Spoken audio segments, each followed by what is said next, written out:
Good morning, everybody. Sorry, there's a lot of people still coming into the room.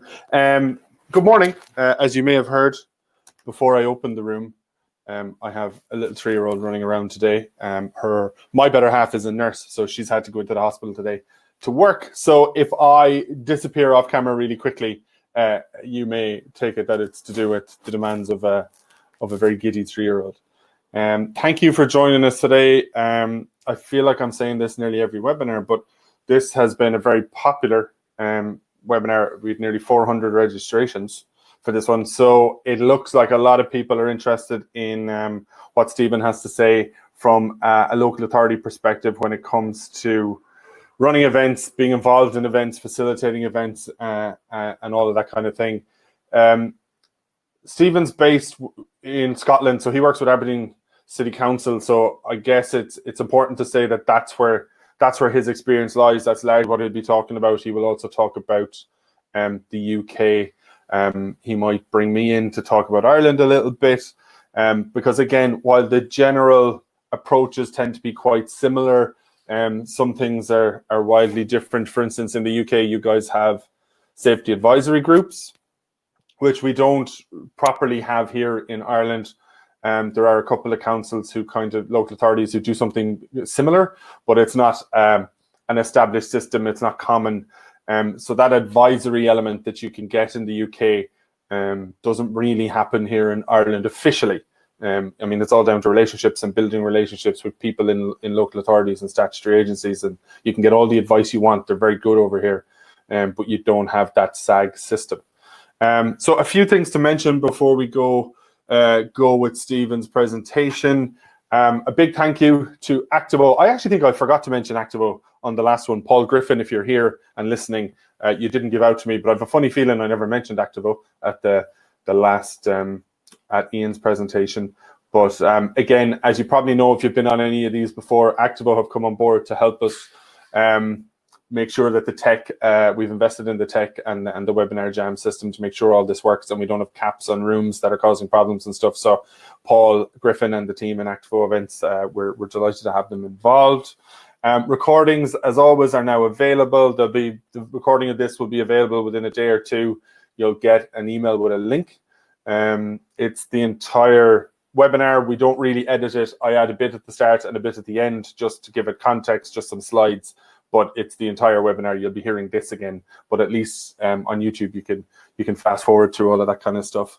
The other thing I wanted to mention, we've launched one live panel webinar where you guys just get to ask questions. You'll be able to submit questions in advance and you'll be able to ask them during the session as well. So we've launched one. We're about to launch a second one with some experts or professionals from around the world, from the US, Canada, and Australia.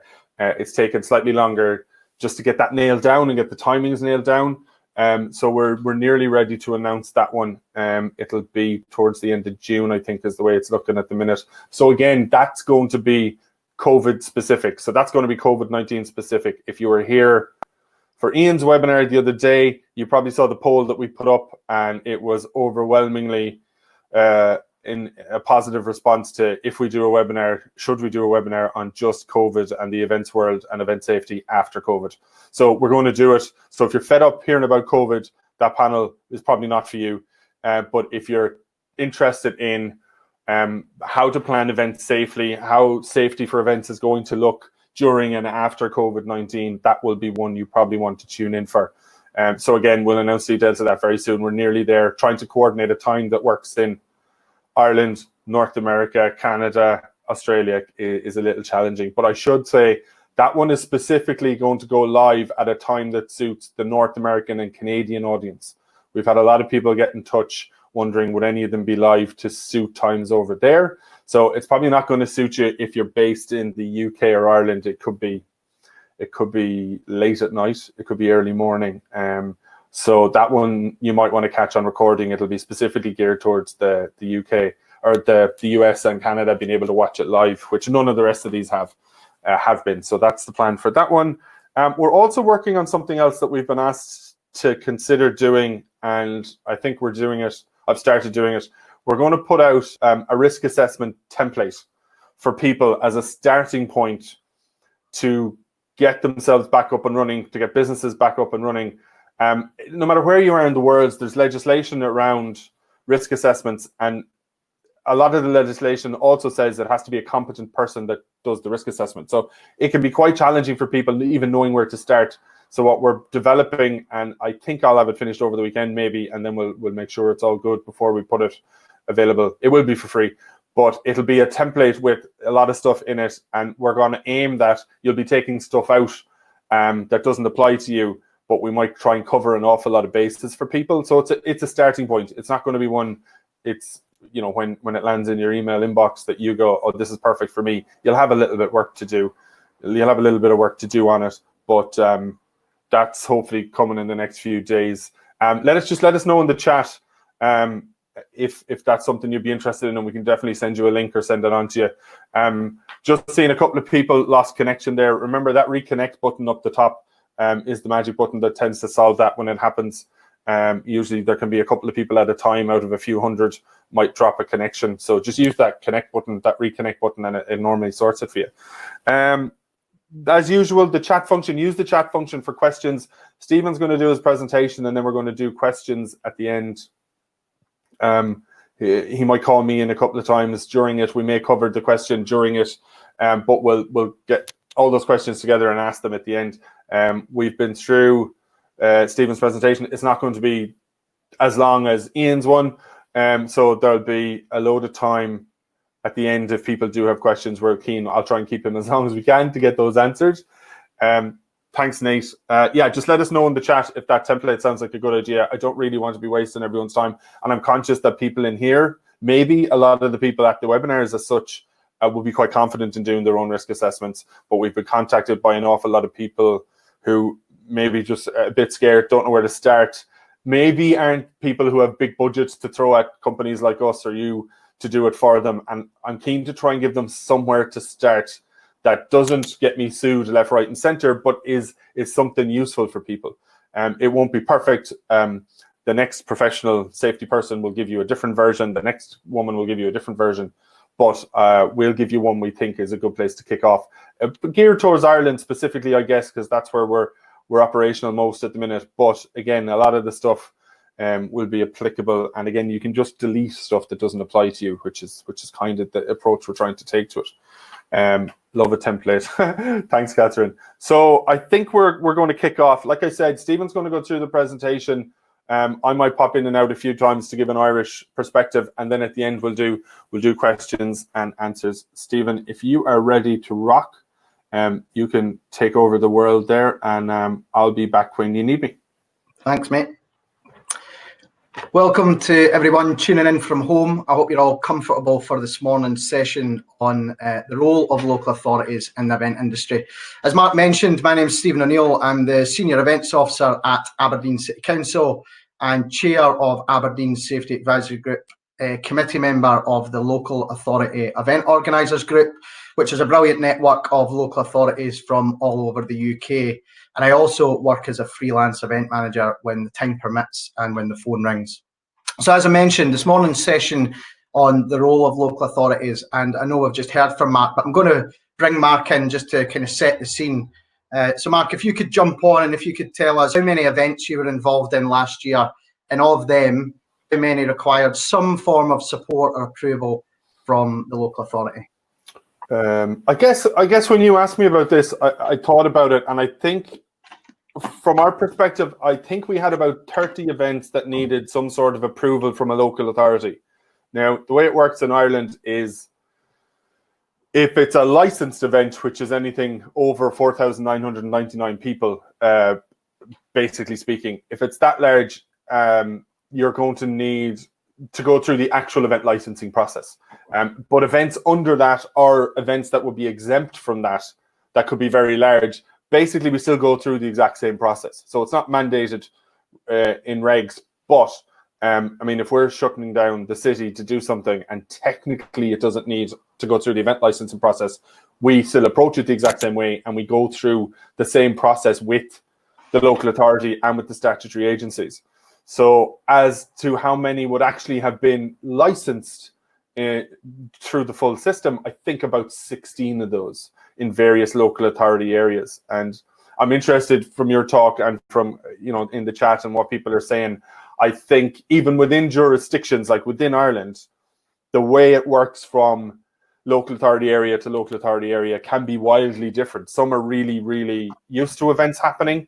Some have not had events before, maybe don't know how to go about it, don't know where to start. So if it's not licensed and they don't have that roadmap, it can be quite difficult for some local authorities, I think, if we suddenly decide to try and do something big in a local authority area where they normally don't have big events, that can be a challenge. So I'm always conscious of that when we're sitting across tables for the first time, as to whether they're used to events, the language we talk, what we try and do. How we have to be conscious of how scary it might seem to them if they're not used to these types of numbers, So I'm interested to hear about how it works in Scotland and maybe the rest of the UK from you.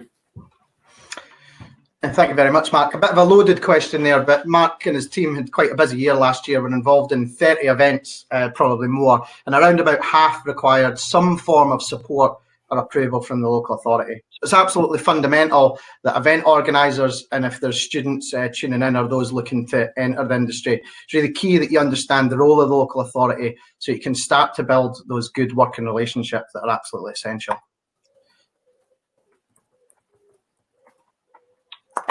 So why are councils so involved? Well, councils have multiple functions which align to activities that take place in events. So, for example, councils are, technical difficulties, we'll try again. It's a good start. So why are councils so involved? So as I said, councils have multiple functions which you can now helpfully see on the screen, which align to activities that take place in events. So for example, local authorities will often be the roads authority. So if your event impacts the local roads network, requires parking suspension or closes roads, you're going to need to apply for a temporary traffic regulation order from your local council. Councils are also carrying out environmental health functions. So environmental health officers will be interested in your event if they have food, so they'll be interested in food safety, they'll be interested in your noise management plans for your event and general health and safety issues as well. Councils are also licensing authorities, which I've skipped there, and it depends what the format of your event is and where you are in the country, what licensing is required. So in England, licensing for alcohol and regulated entertainment is under the Licensing Act. So if your event is under 500 people, you can apply for a temporary event notice. Anything over that, anything that's classed as regulated entertainment or features alcohol, you'll need a premises licence. Now in Scotland, we do things slightly differently. Our alcohol is under the Licensing Act, so you can apply for an occasional licence, which is quite similar to how it's done by our friends down south. But entertainment is actually facilitated under the Civic Government Scotland Act. Now, under this act, each local authority can decide what's licensable in their area. So you might do an event with my colleague Claire in Dundee, and you will need a licence, and then you bring the exact same event to Aberdeen, 70 miles up the road, and you don't. Mark, I'm going to bring you in here again. If you wouldn't mind just telling us how licensing, you touched on it, 4,999 is the magic number. Yeah, as a general rule here, 4,999 is your magic number to be within that licensing, to be into the licensing process. Now, there are exemptions. Strictly speaking, the way it's set up in Ireland, strictly speaking, sports events are exempt. So if you consider something like a big marathon in a city here, strictly speaking, as a sports event, doesn't need to be licensed. But it, if it's being run properly, and they tend to be, it will go through like I said, the exact same process. So if you're running a licensed event, like if it's a promoter doing a big gig or bringing a big act or whatever, this changed a few years ago. A lot of people will know that there was a big debacle here about Garth Brooks looking to play. Well, not him, but the promoters, I suppose, booking Garth Brooks and selling tickets for 5 shows in Croke Park, which caused a big issue over here and led to some changes in our licensing. So good changes, to be fair. So now you have to do what's called a pre-application consultation with all the statutory agencies. So long before you lodge a license application, you have to have met with all the key statutory agencies and the local authority, and you have to discuss what you're trying to do. You have to give them the heads up on the arrangements, and you'll get a vibe for whether it's going to be well received or what you need to work on. I think that's quite helpful. A lot of companies would have done similar anyway, would have had those meetings, but now it's in the licensing regs, it has to happen. And then a minimum of 16 weeks before the event, you have to lodge your license application. And within 2 weeks before that, you have to do print ads in national and local media to let people know you're going to lodge that application. So if you're running a series of events, you need to be 16 weeks before the first of that series of events. So you can get promoters doing stuff for a season over the summer. They have to lodge at least 16 weeks out from their first event. That license application has to go in. And that application goes in, you meet with the statutory agencies, everyone looks at your plans, your emergency plans, all that kind of stuff, and you get to where you need to be for the event to go ahead. The challenge here, I don't know, is it similar in the UK? The challenge here always was that every time a gig was advertised, it would say subject to license, subject to license, subject to license. And it was said so much and you read it so much, it meant nothing to the normal public. It didn't factor into their consciousness at all. But when you then have a license refused for a gig that's been advertised for 9 months and has 40,000, 50,000 tickets sold, that's when it's suddenly a problem. 99 times out of 100, the license gets granted. But for promoters to try and make money and for the business model to work, they can't wait, a couple of weeks or 16 weeks even out from a gig before they start selling it. So they advertise on the basis of this subject to license thing. But what changed is you cannot advertise or put tickets on sale for a licensed event in Ireland without having had your pre-consultation meeting. So your pre-application meeting, you have to have that before you advertise or sell anything, which means the council, the local authority, statutory agencies, fire officer, health service, everyone gets to look at what you're planning to do, and you'll get a vibe on whether it's going to be a runner or not. And that has to happen before you advertise or before you sell any tickets. And strictly speaking, the regs say if you advertise or sell tickets before you have that pre-application meeting, your license won't be considered. You just won't be brought in. It won't be even looked at. Now, whether that's enforced fully, I don't know. But that is what the regs say. So, I mean, there's a structure there. Anything under 4999 is treated differently. A lot of proper event management companies, even if it's under that, would go through, again, a very similar process, talk to all the same local authority people, talk to departments in the local authorities, talk to all the same statutory agencies, just to make sure that, everyone is comfortable with what you do. And just because it technically isn't licensed, I guess professionals would want to make sure everyone's happy with it anyway. That is the whistle-stop tour of how it works in Ireland. I hope that made some sense. Certainly interesting. I know in Scotland, licences are often not granted until after a pre-event site inspection. So although approval will be granted in principle, it'll be actually quite a nervous wait on the morning when building standards and stuff are going around checking structures. So it might be actually on the day, although quite a bold decision to pull a licence on the day when people are turning up. So I guess the fundamental takeaway on that one is the licensing will differ depending where you are, which country you're in, and if you take an event from country to country or city to city in Scotland, it's absolutely key that you get in touch with your licensing team, find out what the regime is there, find out what the deadlines are, because they can be very strict. And if you miss the boat for an application or for getting your license granted, you can be up shit creek, excuse the phrase.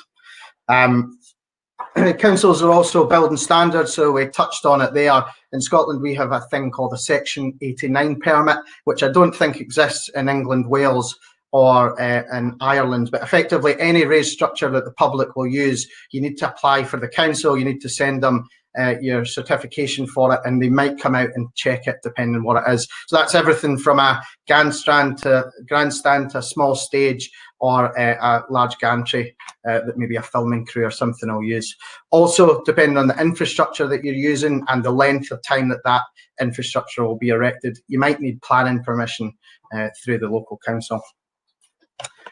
Local authorities are also Category 1 responders. So under the Civil Contingencies Act, local authorities have a legal obligation to appoint an emergency planner, and their job is to plan for emergencies and develop both business continuity and emergency plans. So depending on the scale of your event, The emergency planners might be involved. They might want to make sure that your contingency plans for your event align to the city's wide contingency plans and make sure there's no impact there. Councils are also event organisers ourselves. We commission and fund events. We're landowners and we run safety advisory groups. And I'm going to cover some of these this morning. And like Mark mentioned, I am based in Aberdeen, so this morning's session will be how we do business, but hopefully it aligns to how things are done in your area. So as I mentioned, councils are event organisers. And depending on the size of your local authority, their priorities and their strategies will determine the scale of the events they deliver or whether they deliver them at all. Now, some local authorities will be involved in bringing big national and international events. Others will do smaller civic events or none at all. I'm very lucky in Aberdeen to have a small but very competent team consisting of 2 events officers and an events executive who deliver the event management and the event safety for our internal programme. Now you can see a bit of a snapshot of this on the screen here. So we do a Highland Games, which features traditional elements as well as activities that you'd expect at any family-friendly festival. Regularly attracts between 10 and 12,000, depending on the weather. We also do a couple of big parades in Aberdeen. So you can see our Armed Forces Day parade down near the bottom of the screen here, and our Christmas light switch on parade. Now both of these events are taking place on Union Street, which is I think over a mile long, 3-carriageway road right through the heart of the city centre. So it's absolutely perfect for parades and processions, and we often get about 20 to 25,000 out onto the street to enjoy them. In Aberdeen, most of our events take place in the winter when it's absolutely freezing and dreek, and that starts with our 5th of November fireworks display and ends with a big Hogmanay street party, which has got a bit of a live music event and a fireworks display to bring in the bells. Now, not all local authorities will deliver their own events, but most of them will commission or fund events of some scale. And again, it depends on the strategy of the council. The scale of the council will determine how much money they invest in their events programme. In Aberdeen, we have a programme or a strategy called Events 365, which is really a city-wide strategy for developing and improving our cultural and events offering. And over the last couple of years, this has supported events like BP Big Screens, which you can kind of see in the top left there. It funds our Christmas Village.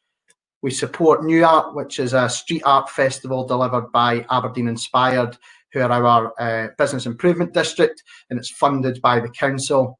Spectra, which you can see in the bottom of your screen here, is our light festival, which is actually owned by the council, but we buy in or bring in a curator to develop and deliver it on our behalf. We've also had the Great Aberdeen Run, the tour series, and this year we should have had the Tour of Britain for the first time in the region. We're all incredibly excited, but unfortunately, due to the pandemic, that's now been postponed until 2021.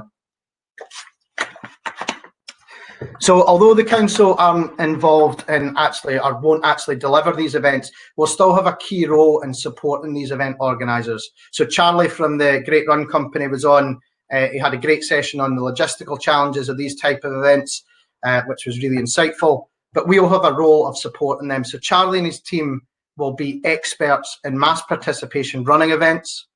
Sweet Spot, who organised the tour series, will be experts in delivering cycling events. But no one knows the city that these events are taking place quite like the local authority. So we know what works, we know what hasn't worked in the past, we know the key stakeholders, we know how to engage with them. So our role is really to signpost and support these organisers to deliver safe and successful events. So as well as having a supporting role, councils will often have a contractual obligation to carry out certain works or do certain parts of these event plans.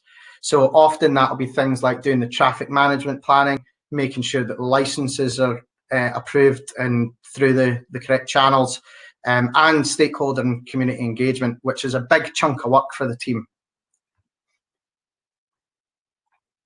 So an example of this is the tour series in 2019, and this is our lovely traffic management plan that you can see on the screen here. And the blue route that you can see, that's the route that the professionals took and we also used during the day for our community and amateur programme of events. It's an absolutely brilliant route, and it's one that we pushed for because it incorporated our new pedestrianised zone in Broad Street, which we were wanting to celebrate and show off.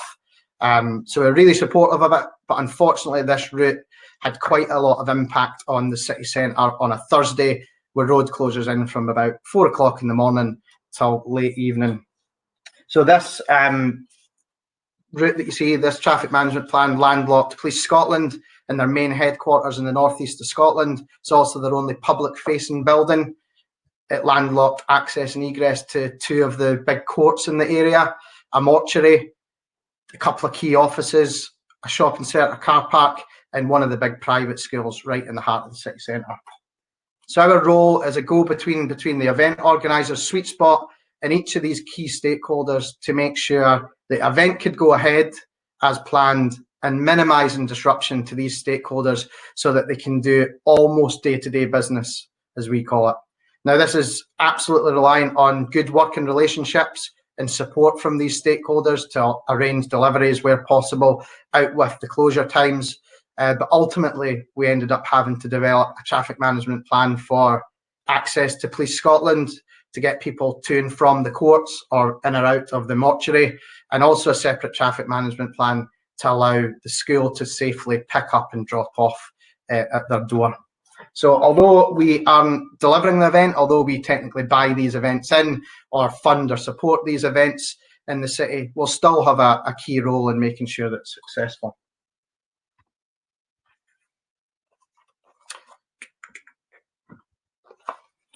So councils are landowners, and this represents quite a large chunk of the team's work. And as you can see from the graphic on the right-hand side here, the majority of parks and open spaces in Aberdeen are either owned or are managed by Aberdeen City Council. And this will be replicated throughout the country. Most of the major towns and cities, the parks and open spaces that are regularly used for the events will be owned or managed by the council. Now, we know that event organisers have a duty of care to those who are impacted by their event, but landowners also have an obligation to make sure that their venues are safe and the activities which take place on them are also safe.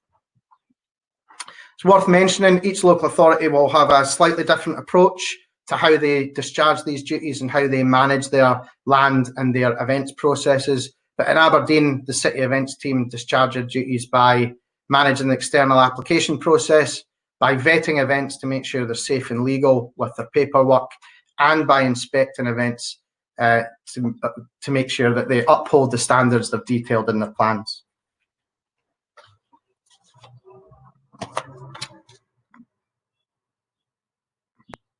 So before, if Mark was getting in touch with Aberdeen City Council and he was looking to do a parade followed by a wee bit of a music event at the end, a couple of bars, maybe some catering as well, what he would do is get in touch with the team, and my colleague Christy, who's our events executive who manages the process, would do a bit of a sense check, make sure that in principle we're supportive of the event, that the date was free and that we'd be happy to close the road. We would then write to Mark saying he had provisional approval and tell him that we need to see his event manual, his risk assessment, his public liability insurance, wind management plan, traffic management plan, and anything else we felt was relevant to the format of his event.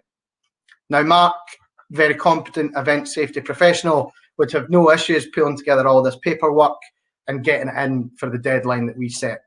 But it's worth noting that the majority of the events that take place in Aberdeen are not organised by professionals. They're either volunteer groups or they're individuals with a bit of a hobby project, or they're just local communities doing events for their community. So Mark would go away, pull all this together, and Christy would probably get in touch a week before our deadline just to see how things are going, make sure things are progressing as planned. And it would become clear quite often that the documentation wasn't really up to the standard that we would expect. They didn't really know what they were being asked, and they were quite far off where we would need them to be to give them approval.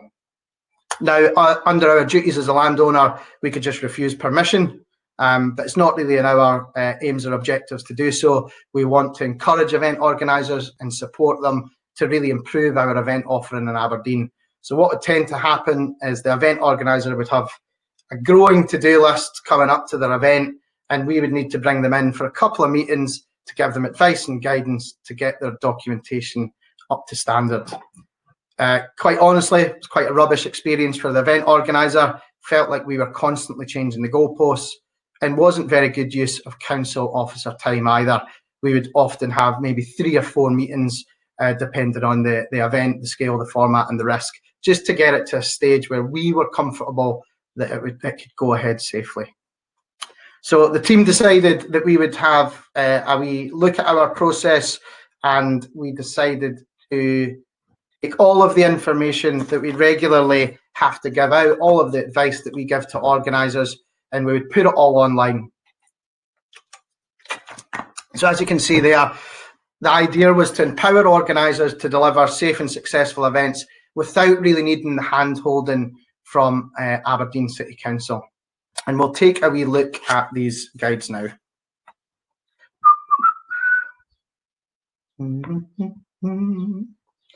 I'll just hum away to myself while we go here. So Mark, I don't know if you can, if the download link is available there for folks. Yeah, I'll pop that live there just in the file section now. So this document is a PDF that, as Stephen said, the guys in Aberdeen have put together, he and his team. So that's available now in the file section just under the chat window there. So you can download that. We'll send it on afterwards as well, but you can download it there if you're keen to have a look at it. So I've also got it on the screen, and I hope you can see it here. So anyone who has downloaded it will note that we have large-scale events journey and a small-scale events journey. Now, it's worth noting that the requirements of both of these journeys are exactly the same. The only difference is the timeline that we expect people to follow. And we're often asked, and we shared this on LinkedIn, and one of the feedback that we got was, how do we know which event journey we should be following? And we had to think about this, and we thought, how could we summarise it without making this seem quite messy? And we couldn't really come up with how to do it. But in all honesty, it really comes down to our judgment. So it'll be on the format of the event, the scale of the event, and the competency and experience of the organiser. So it might be if you're delivering an event with us for the first time, that we ask you or make you go through the large event journey, and then once you've done it once or twice and we're quite comfortable with the format and how the event's running, you would then maybe go through the small scale events journey moving forward. So we'll just quickly talk through this, and I won't go into too much detail. We'll just go through the journey. So about 21 weeks out from the event, we expect you to get in touch. Often it's just an informal phone call just to say what you're planning on doing, when you're looking to do it, and we'll then send you an event application form.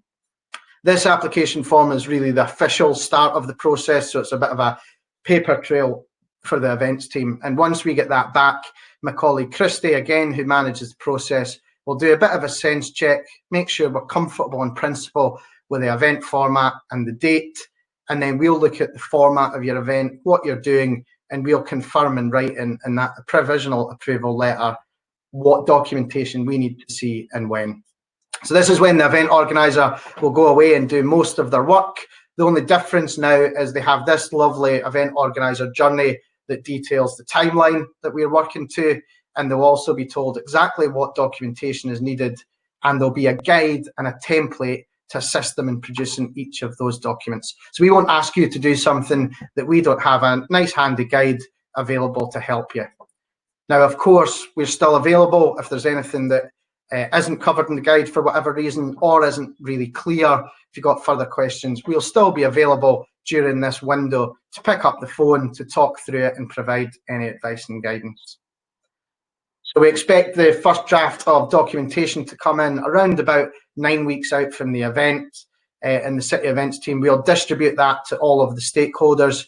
So we might send it to Environmental Health, to Licensing, to Police Scotland, and anyone else that's relevant to the format of the event. We'll also allocate one of our team to review the documents. As I said, we organise events, so I feel we're quite well placed to provide that realistic advice and guidance to organisers. All of that information will be provided, the feedback will be given back to the event organiser, and they'll keep planning their event and updating their documentation. There might be a safety advisory group meeting, and we'll cover that later on in the presentation. So we appreciate that these documents are living documents and they're likely to change all the way up to the event. But as a landowner, we need a bit of a line in the sand where we think that your event is safe in principle and based on what you've told us in the paperwork to go ahead. So we normally say that that's 3 or 4 weeks out from the event. We expect the documentation to be able to be approved in principle. We'll then send you another letter, this time giving you approval for your event to go ahead, subject to any conditions that we maybe add on or subject to the information you've provided in your paperwork. Depending on the size of the event and the scale of the event, we will have a site handover if there's any keys to be handed over, or we'll maybe agree the condition of the land before you take occupancy. And you'll now be, in legal terms, the occupier of the land. So you'll be responsible for controlling it, for making sure that activities that take place on the land during your occupation are safe. You'll then build your event, deliver your event, and de-rig your event, and then, if required, we maybe will have a debrief. So that's just a whirlwind tour of our event organizer journey. The idea behind it, and when we started producing this, because we thought it would be helpful, was that it's realistic in terms of a timeline of how we organise our events. And some of our events are maybe formulaic. We deliver them annually, so they maybe follow the small scale journey. Events that we're delivering for the first time, for example, the Tour of Britain, would have followed this large event journey. Before we go on to the event guides, Mark, I don't know if you want to jump in. Does that seem like the sort of journey you would follow for delivering your own events? Yeah, it does. Like, to be honest, I think it'd be great if every local authority had something. And as you say, in the same way as our plans for our events are living documents, I know you guys expect that you'll develop and tweak this over time as well. But something, and you'll see in the chat afterwards when you have a look, or during Q&A, a lot of people think that's a great starting point for them, a great template, something that they wish their local authority had. Like, it can be, we're professionals at doing this. We get used to certain local authorities, how they do things, and over time, it's quite relatively simple for us to plan an event within a certain local authority area, knowing the people involved, knowing what they like, knowing what they need to see.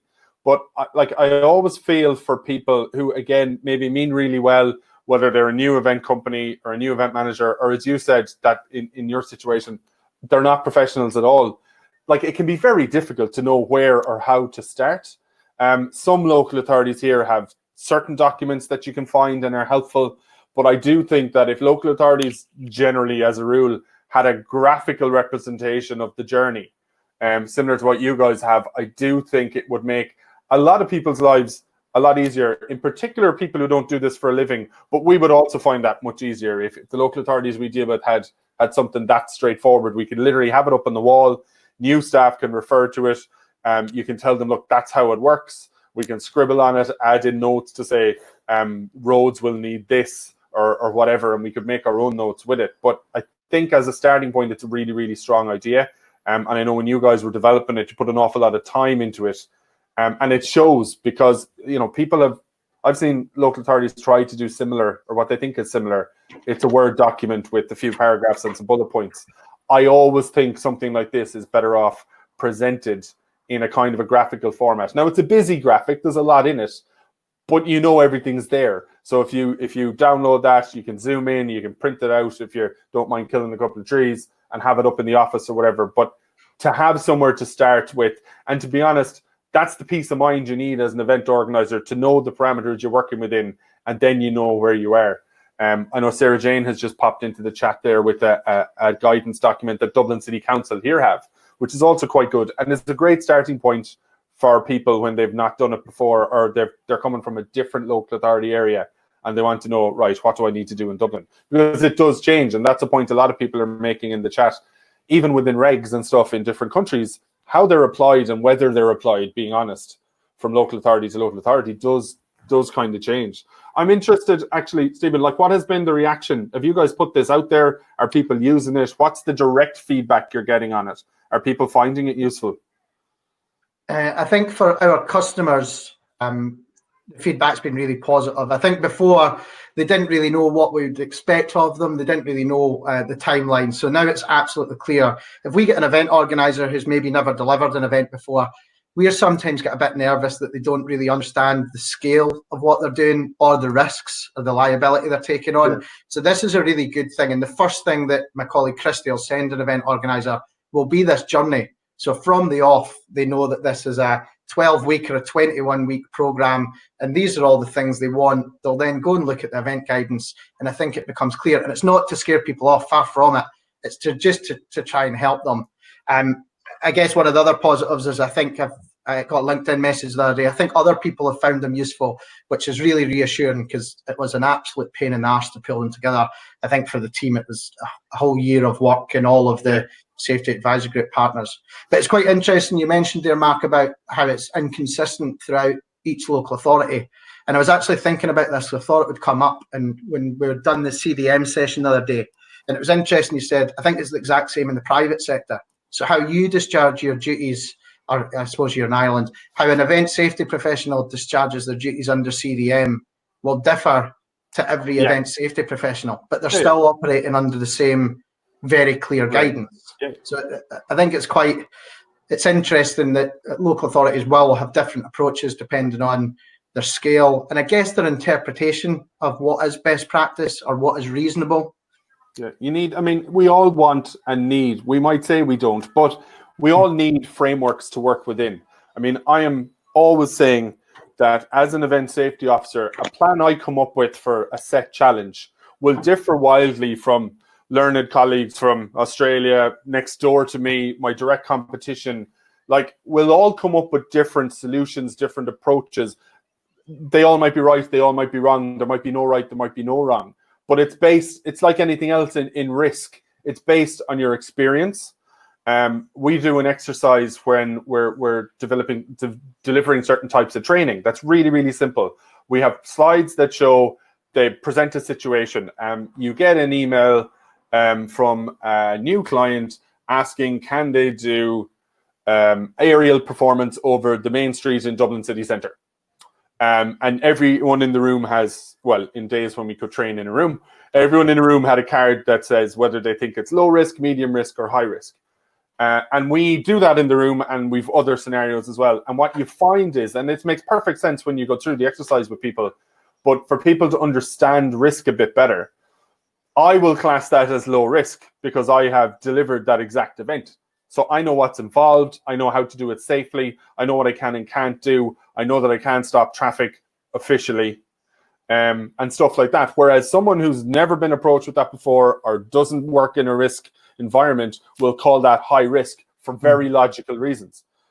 We've done similar scenarios with bonfires in the woods and stuff like that. And the whole point is, it's a bit of a leading question like yours was earlier, but the point is to demonstrate to people that people's acceptance and understanding of risk changes. And what I'm comfortable with, you might not be comfortable with. We've done events where art installations, and genuinely they were done in art colleges. This is art.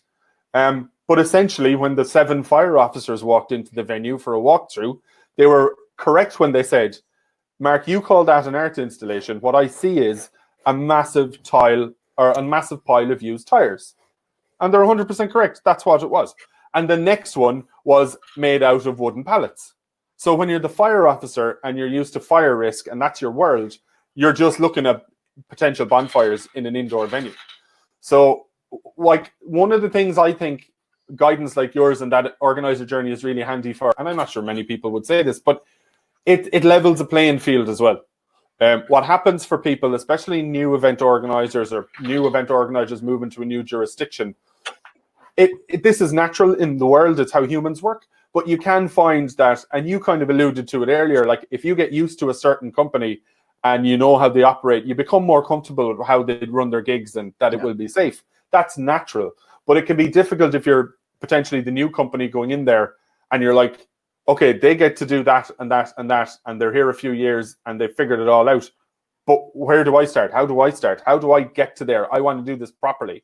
So to have some sort of a roadmap and a framework to work within is extremely important for people. And it can make life so difficult. The type of events that you move around the country with, we did the Fleadh Ceol here, which is the largest Irish culture music celebration thing every year. And by design, it moves every 2 years. It pretty much just goes to a new town. So the format stays the same, but the town, the challenges, as you said, the local authority know their local area best. But you can go from one local authority that were all over you, they're really used to events, they know exactly what they want. You move 2 years later to a new town, maybe with an event like that. They don't know what they want, they've not done it before. And that can be quite problematic for everybody. You might end up teaching them really what they should be asking you for, which is weird. And we've done that, and it's a weird situation when they're asking you what they should ask you, if you get me. So look, you know me, I'm all for guidance like this and graphically represented. It can't hurt. It can only help, and I fully appreciate, because we've done similar things, and like I believe you when you say that took a year working with the people in the safety advisory group to get it together, have everyone go, yes, you've represented what I need properly. So I think you're seeing it in the chat there. People are saying, look, they'll bring that somewhere else and use it as a starting point, to have an idea. You guys and other local authorities in Scotland in particular are getting some praise there in the chat. Apparently, generally in Scotland, local authorities are known by some people in the industry for doing it well. And it does change. And as the people on the other side of the table, it can work for us, it can work against us, but it is definitely frustrating when it changes from local authority to local authority. But that's not your problem as a local authority. Your problem as a local authority is to try and make it easy in Aberdeen. Yeah. So if you go and do that and it shows that the next guy doesn't make it so easy, well, maybe he pulls the socks up. I don't know. And I guess it's worth noting that it's not intended for event safety professionals. And we have a template event manual, which we'll show in a minute. But we don't encourage people to use it because it makes our life easier, because it's in a format that we understand.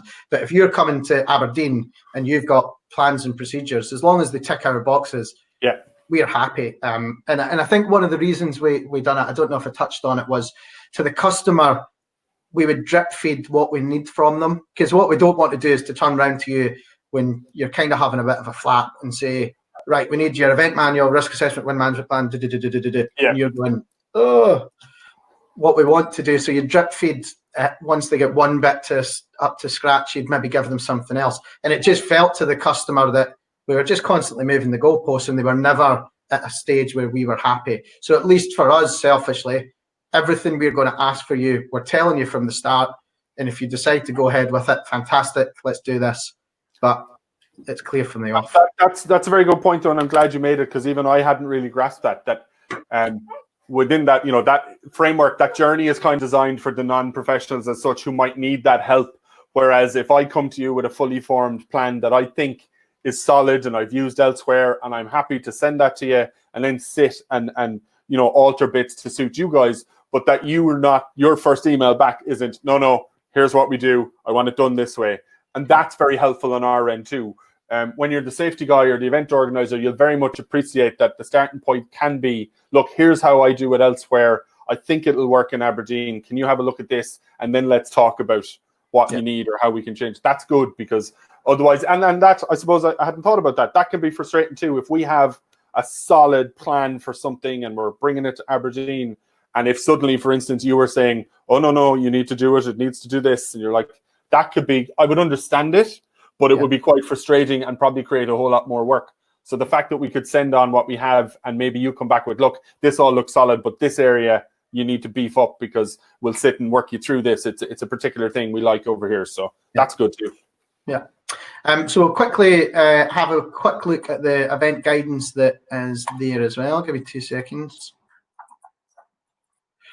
So that's the event organizer journey. And as I mentioned, everything that we ask of you, there should be a guidance document that sits behind it. So risk assessment, we've got something on roles, responsibilities and CDM, stewarding, traffic management, medical. There's a guide for everything there. And there's also a parade good practice guide, because as I mentioned, Union Street is absolutely brilliant for parades, and we see them quite a lot. So we've also got a small and community event guidance. So just to give you an idea of how this looks, lovely design team in Aberdeen City Council, some wrestling moves there. So the small event guide really just touches on some of the aspects of the event organizer journey, talks about the costs, why we're involved and why we need to see documentation, our role, how we can help. And then I'll touch on things like budgeting, funding your event, talking about putting the right team in place. Then they'll touch on things like risk assessment. Now, this is just a very brief overview of the risk assessment for someone doing a smaller community event. If they do want more information, then they can follow the link and that will take them to the risk assessment section, which is in far more greater detail. It has information about examples of hazards we would expect, and there's also an example risk assessment there. So I'll not go into any great detail on this. Please feel free to take a look at your leisure. And if you do have any feedback, the idea of this is that it's helpful, that it's up to date, it's current, and it's in plain English. So if there's anything that you think is a bit rubbish, please feel free to let us know privately. It really relies on that feedback for it to remain useful. We'll have go-to guides that very quickly become out of date, and we're very conscious that this will become less useful if that happens. So as I mentioned, there's also an event manual template, which I don't know if this will work if I download. I don't know if you'll actually be able to see this. Give me 2 seconds and I'll see.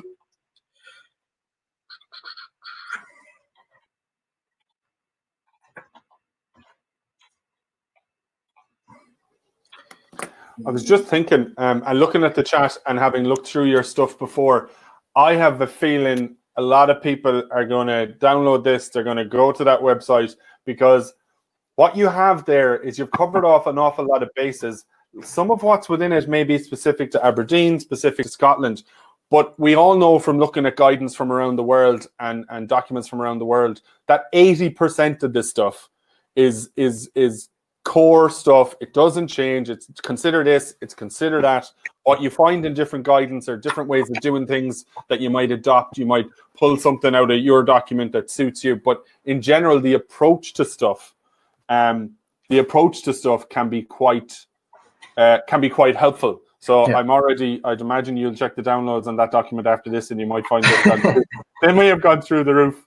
Yeah, I mean, it's worth noting we were very careful. So the information that's in there should align to the information that's in the green guide, the EPC guides, and the purple guides, which I think are probably aimed at more. I mean, they're the stuff that me and the team use. They're aimed for more professionals or people becoming professionals, because they're much more detailed and intricate. So ours are almost a diluted introductory version, we hope. So the event manual guide, I think I can share. I think you can see that on the screen. So this is the template event manual that we produced. And this is actually what started out as the event guide.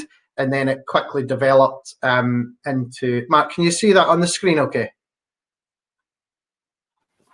Sorry, I'm helping a 3-year-old here go to the bathroom. Yes, we can. Yeah, no, that's showing up perfectly. You're fine. That's great. So as you can see, this is... Oh, there's an out-of-date logo. We'll need to update that.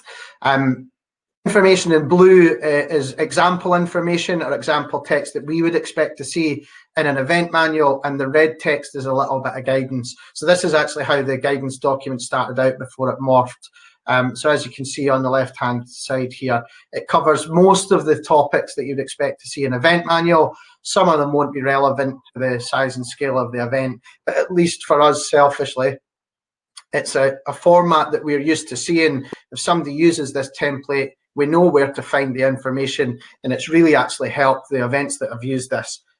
Their documentation, it seems to be, has improved. Their understanding of what event manuals are, and for us, for reviewing them, it's made life a hell of a lot easier. So again, feel free to have a look at that as and when you like. The fact that you have this in there as a Word document is going to have us all grabbing that really, really quickly. And even just for language, for paragraphs, for what should be in each section, people can find that stuff really useful. I know for us, I love seeing other people's event management plans and how they lay them out and what. And I'll rarely look at someone else's and go, that's actually, or I'll rarely not see something where I think that's a good idea. Actually, I could improve our bit on that or whatever. And you know, especially with license applications over here, they're public.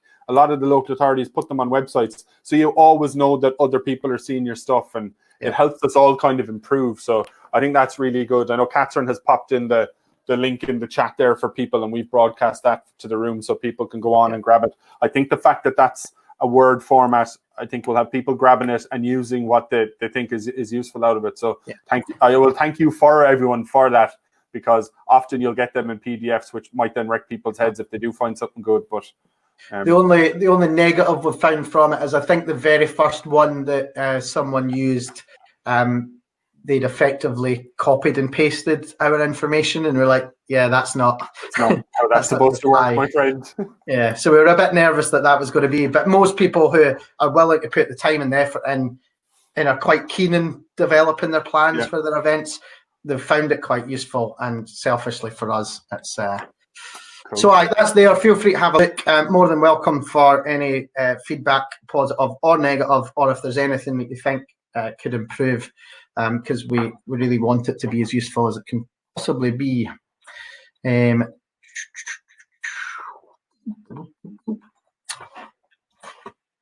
So the last topic I'm going to cover, which Mark mentioned earlier on, before I open to questions, and I'm sure there's some great chat that I'm missing in the chat, but it would distract me, is the Safety Advisory Group. So the Safety Advisory Group is a platform that's designed on top of our external event process to provide advice and guidance to event organisers to assist them in delivering successful events which are safe and legal. That's right out of our SAG policy on there that I've read out.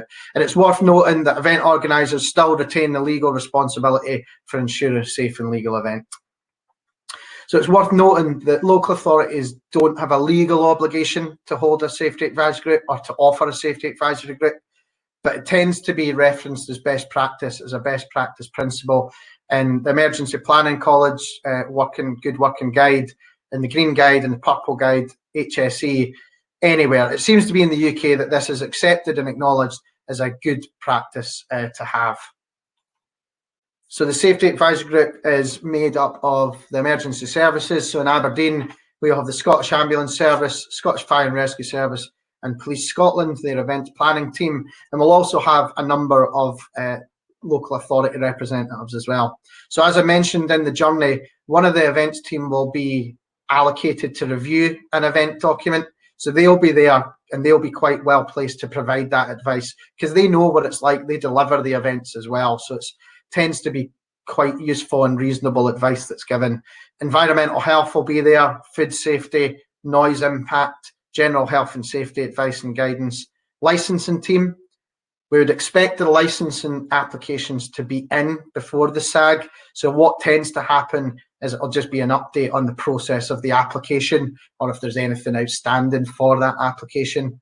Depending if the event impacts the roads, requires planning permission, or if the event's taking place on private land, you might find that the private landowner is invited along to the SAG as well. So anyone else that's relevant to the specific event will be there.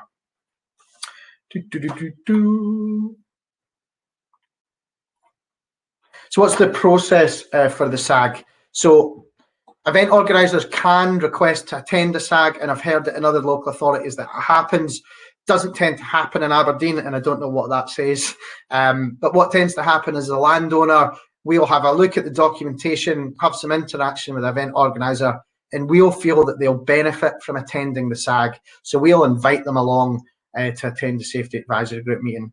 So they'll turn up to Aberdeen City Council offices, they'll come into a meeting room, and all of those SAG members that you said will be sitting around the table. There'll be lots of shirts and ties, lots of uniforms, and it can be quite daunting.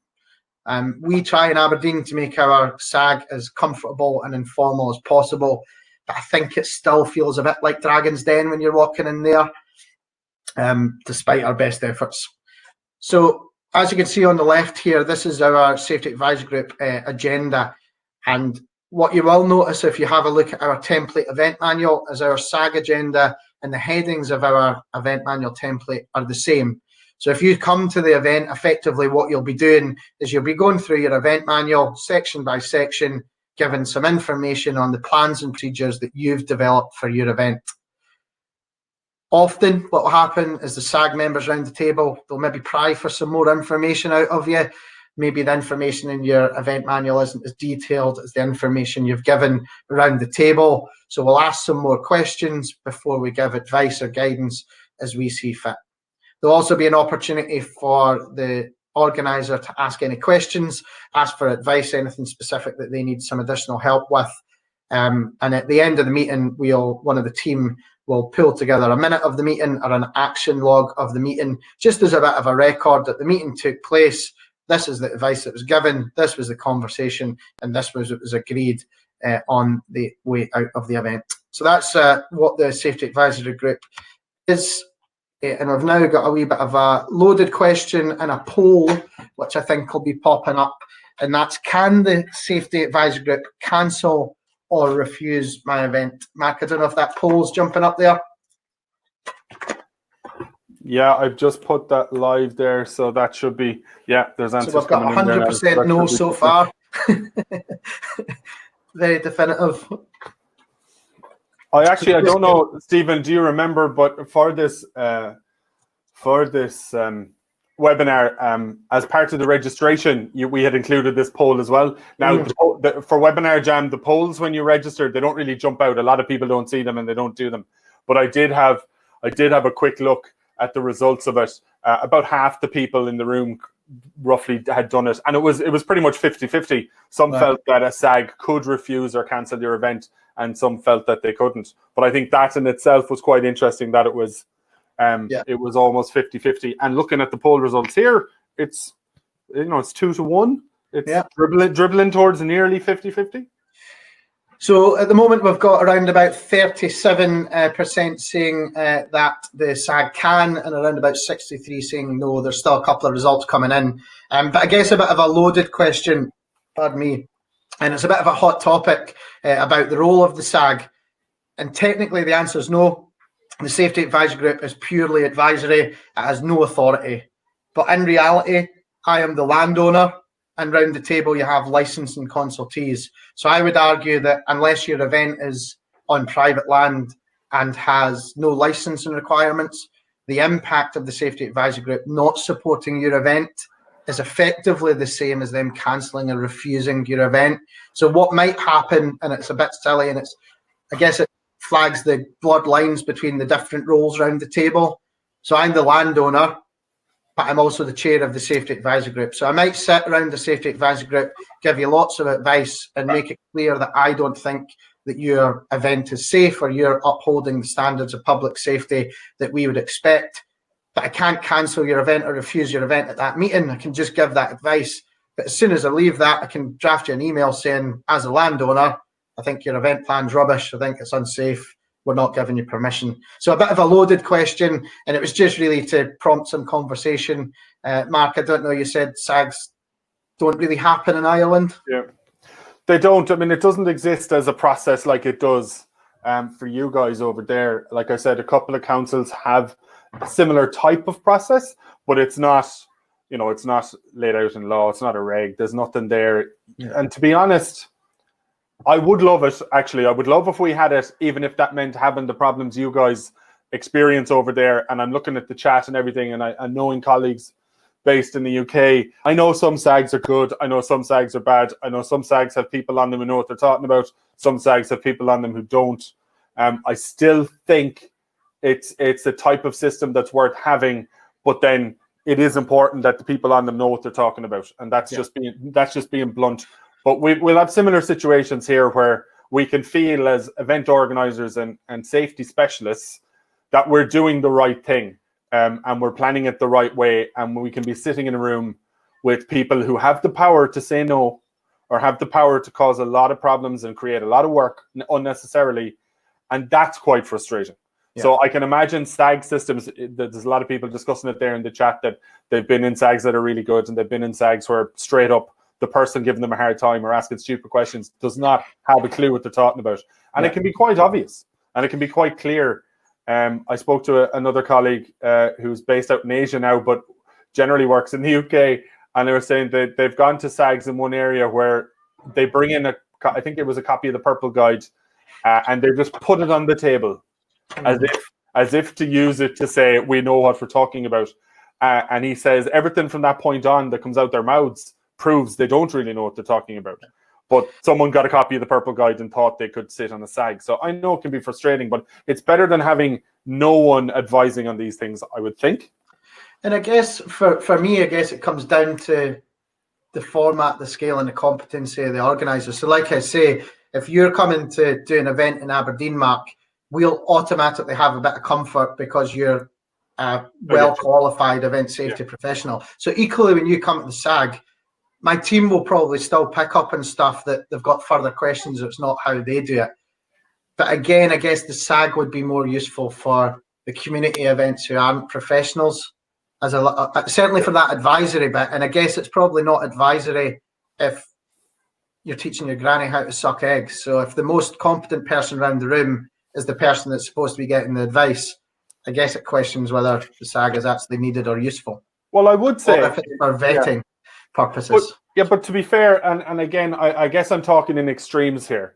I've often been in rooms where, good statutory agencies, people I respect, people who know the way we like to work, and they'll challenge stuff and they'll go, look, Mark, I wouldn't do it that way. Would you consider doing it this way? And that, as professionals, that's, for me personally, that's where I want to be.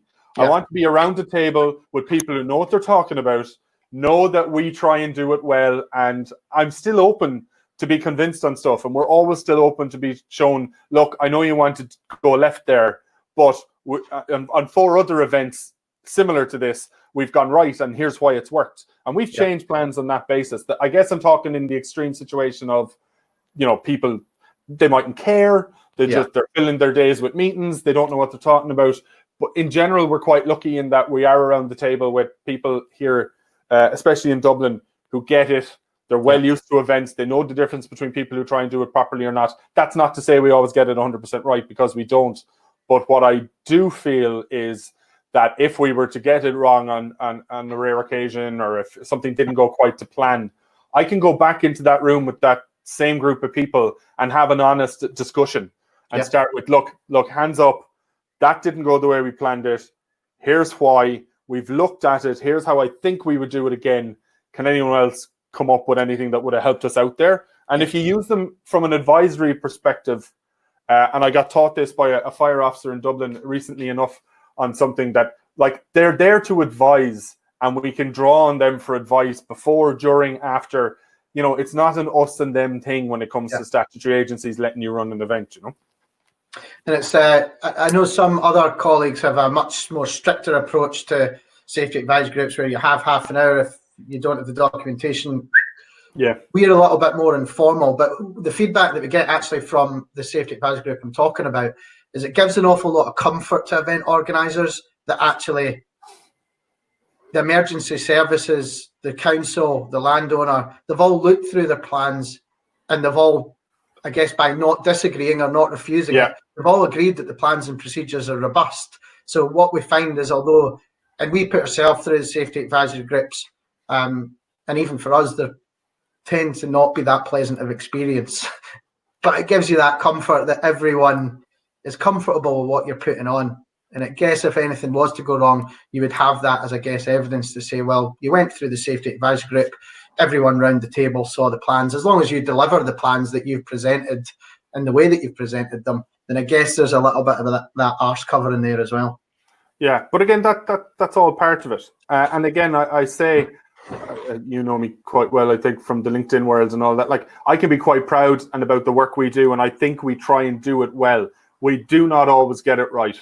And I do get to go into local authorities, and I do get to go into meetings with statutory agencies where I really respect the people in the room. And if they can show me the error of my ways, or if they've worked with 4 other event organisers who did it a different way and they know that works.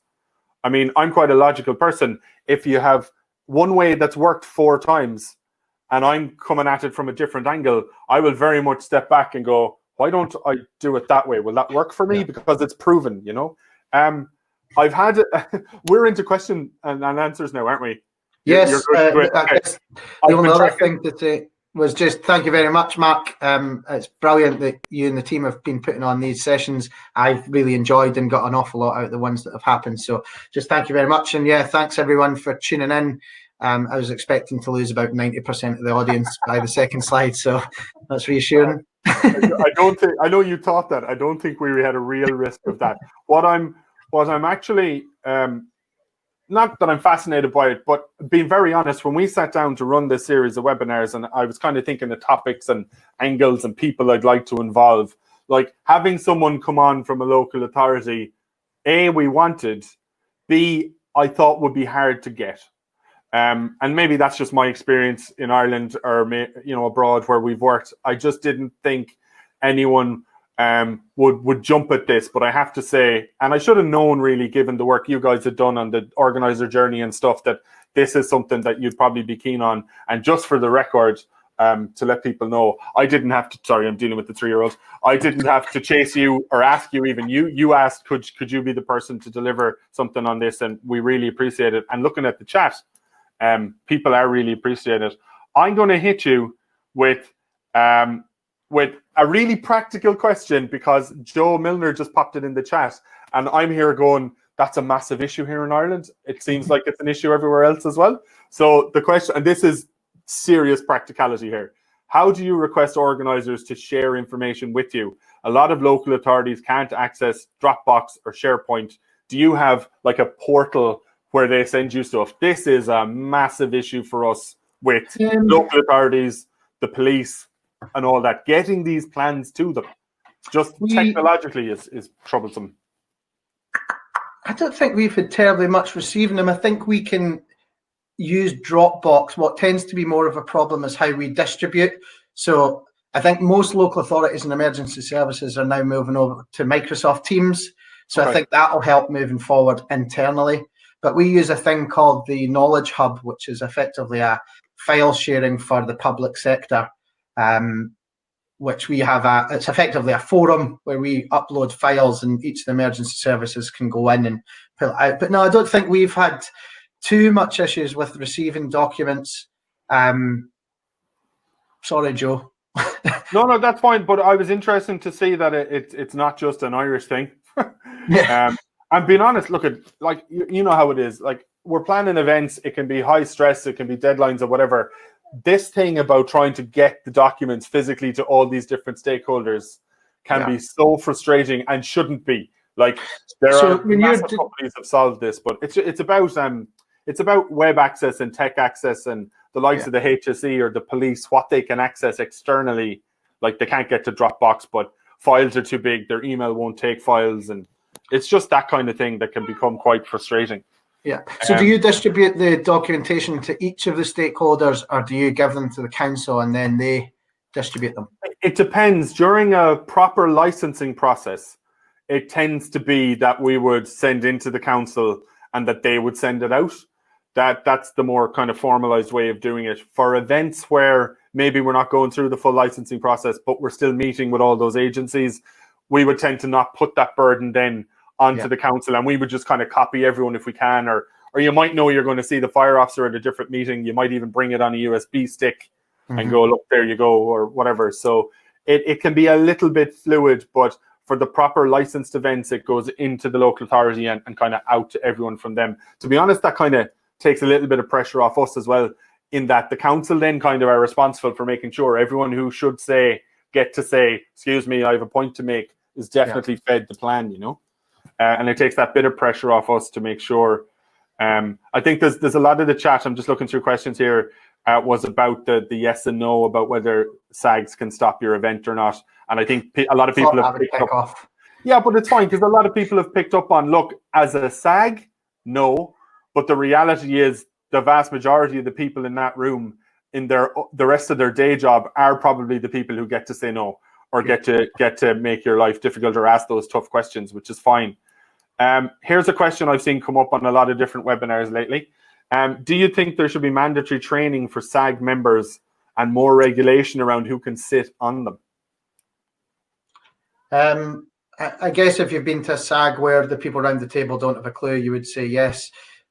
The SAGs that I've attended in Aberdeen and elsewhere, It's been reasonable, and I guess this is where it all comes down. If the request of the Safety Advisory Group represents a cost implication to the event, that's where it'll break down. Right. Mandatory, I personally don't think so, to be perfectly honest. I guess it would help. I guess if SAGs were mandatory or were written into legislation, that would maybe encourage people, but it'd be interesting to see what that baseline would be. But to give the advice, they need to have some competency. So you might not have a local authority that have an events team, so they might not deliver events, so they might not be positioned to give advice on event management, but the environmental health team will all be absolutely high qualified, competent environmental health officers, so they will be best placed to give. So I guess it's that event side that isn't really that's the anomaly in that. Yeah, and I know where that question's coming from, I guess, and that is if you've had that bad experience. I think just from a logical perspective, if you can, as an event organizer, be sitting across the table from people who, in whatever key area you're discussing, don't have a competence, that has the potential to go horribly wrong and to really frustrate a process and frustrate people. And bottom line, I suppose it could stop things happening when they could have and should have gone ahead safely, but someone decided. And the other problem there, I think, and I've seen it here as well, is for the example you take, say they don't have someone they don't have an events team, so they don't have expertise there. What I've often seen happen then is the place they do have expertise, hogs the floor, comes up with the weirdest stuff, just so the council as a whole or the body are putting forward and pushing back and everything, and that can be even more problematic. We had it with a man who was trying to tell us we needed, if I remember correctly, I think it was almost 10 times the amount of toilets we were proposing for an event.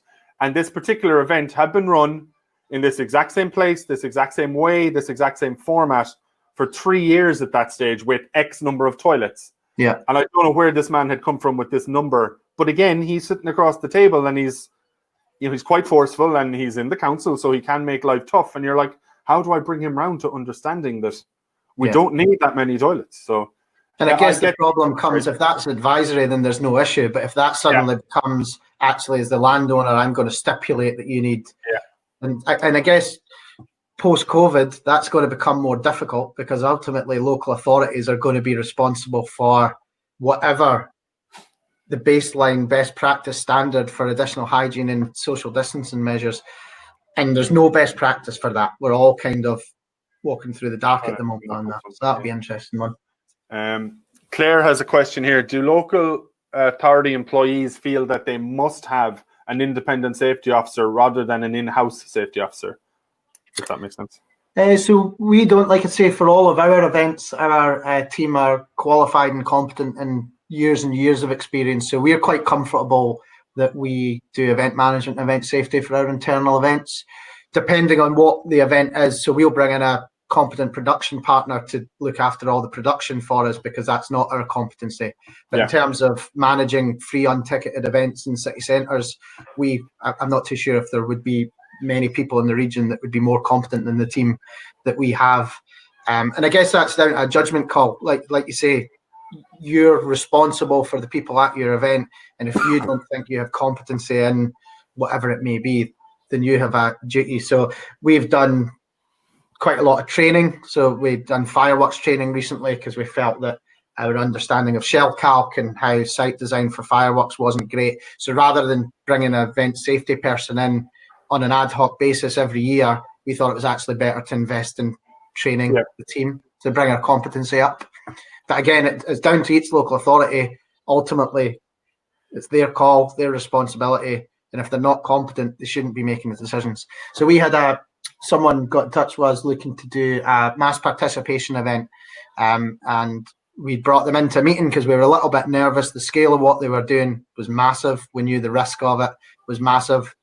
We didn't want to scare them off. We just wanted to look them in the eyes and make sure they knew what they were getting themselves into, make sure they knew we were a little bit nervous. And they said, well, I work in health and safety. And I asked, in what field? And it was like drilling. And I said, well, I work in event health and safety. I'm not going to do a risk assessment for drilling 500 metres underneath the North Sea. So, and I think he clicked at that point with being a competent event safety professional. You're only competent in the field that you're competent in. Yeah. You can't pick and choose. So, No, I would say no, it's not essential. It's a specialist area, all right, much like, again, as you say, drilling. So we've seen that as well. But I think it's getting a lot better over here that people are understanding this area is more of a specialist area. And like you said, I wouldn't go doing a risk assessment for drilling either. You kind of touched on something there, which is a question that Tom has popped into the chat here too.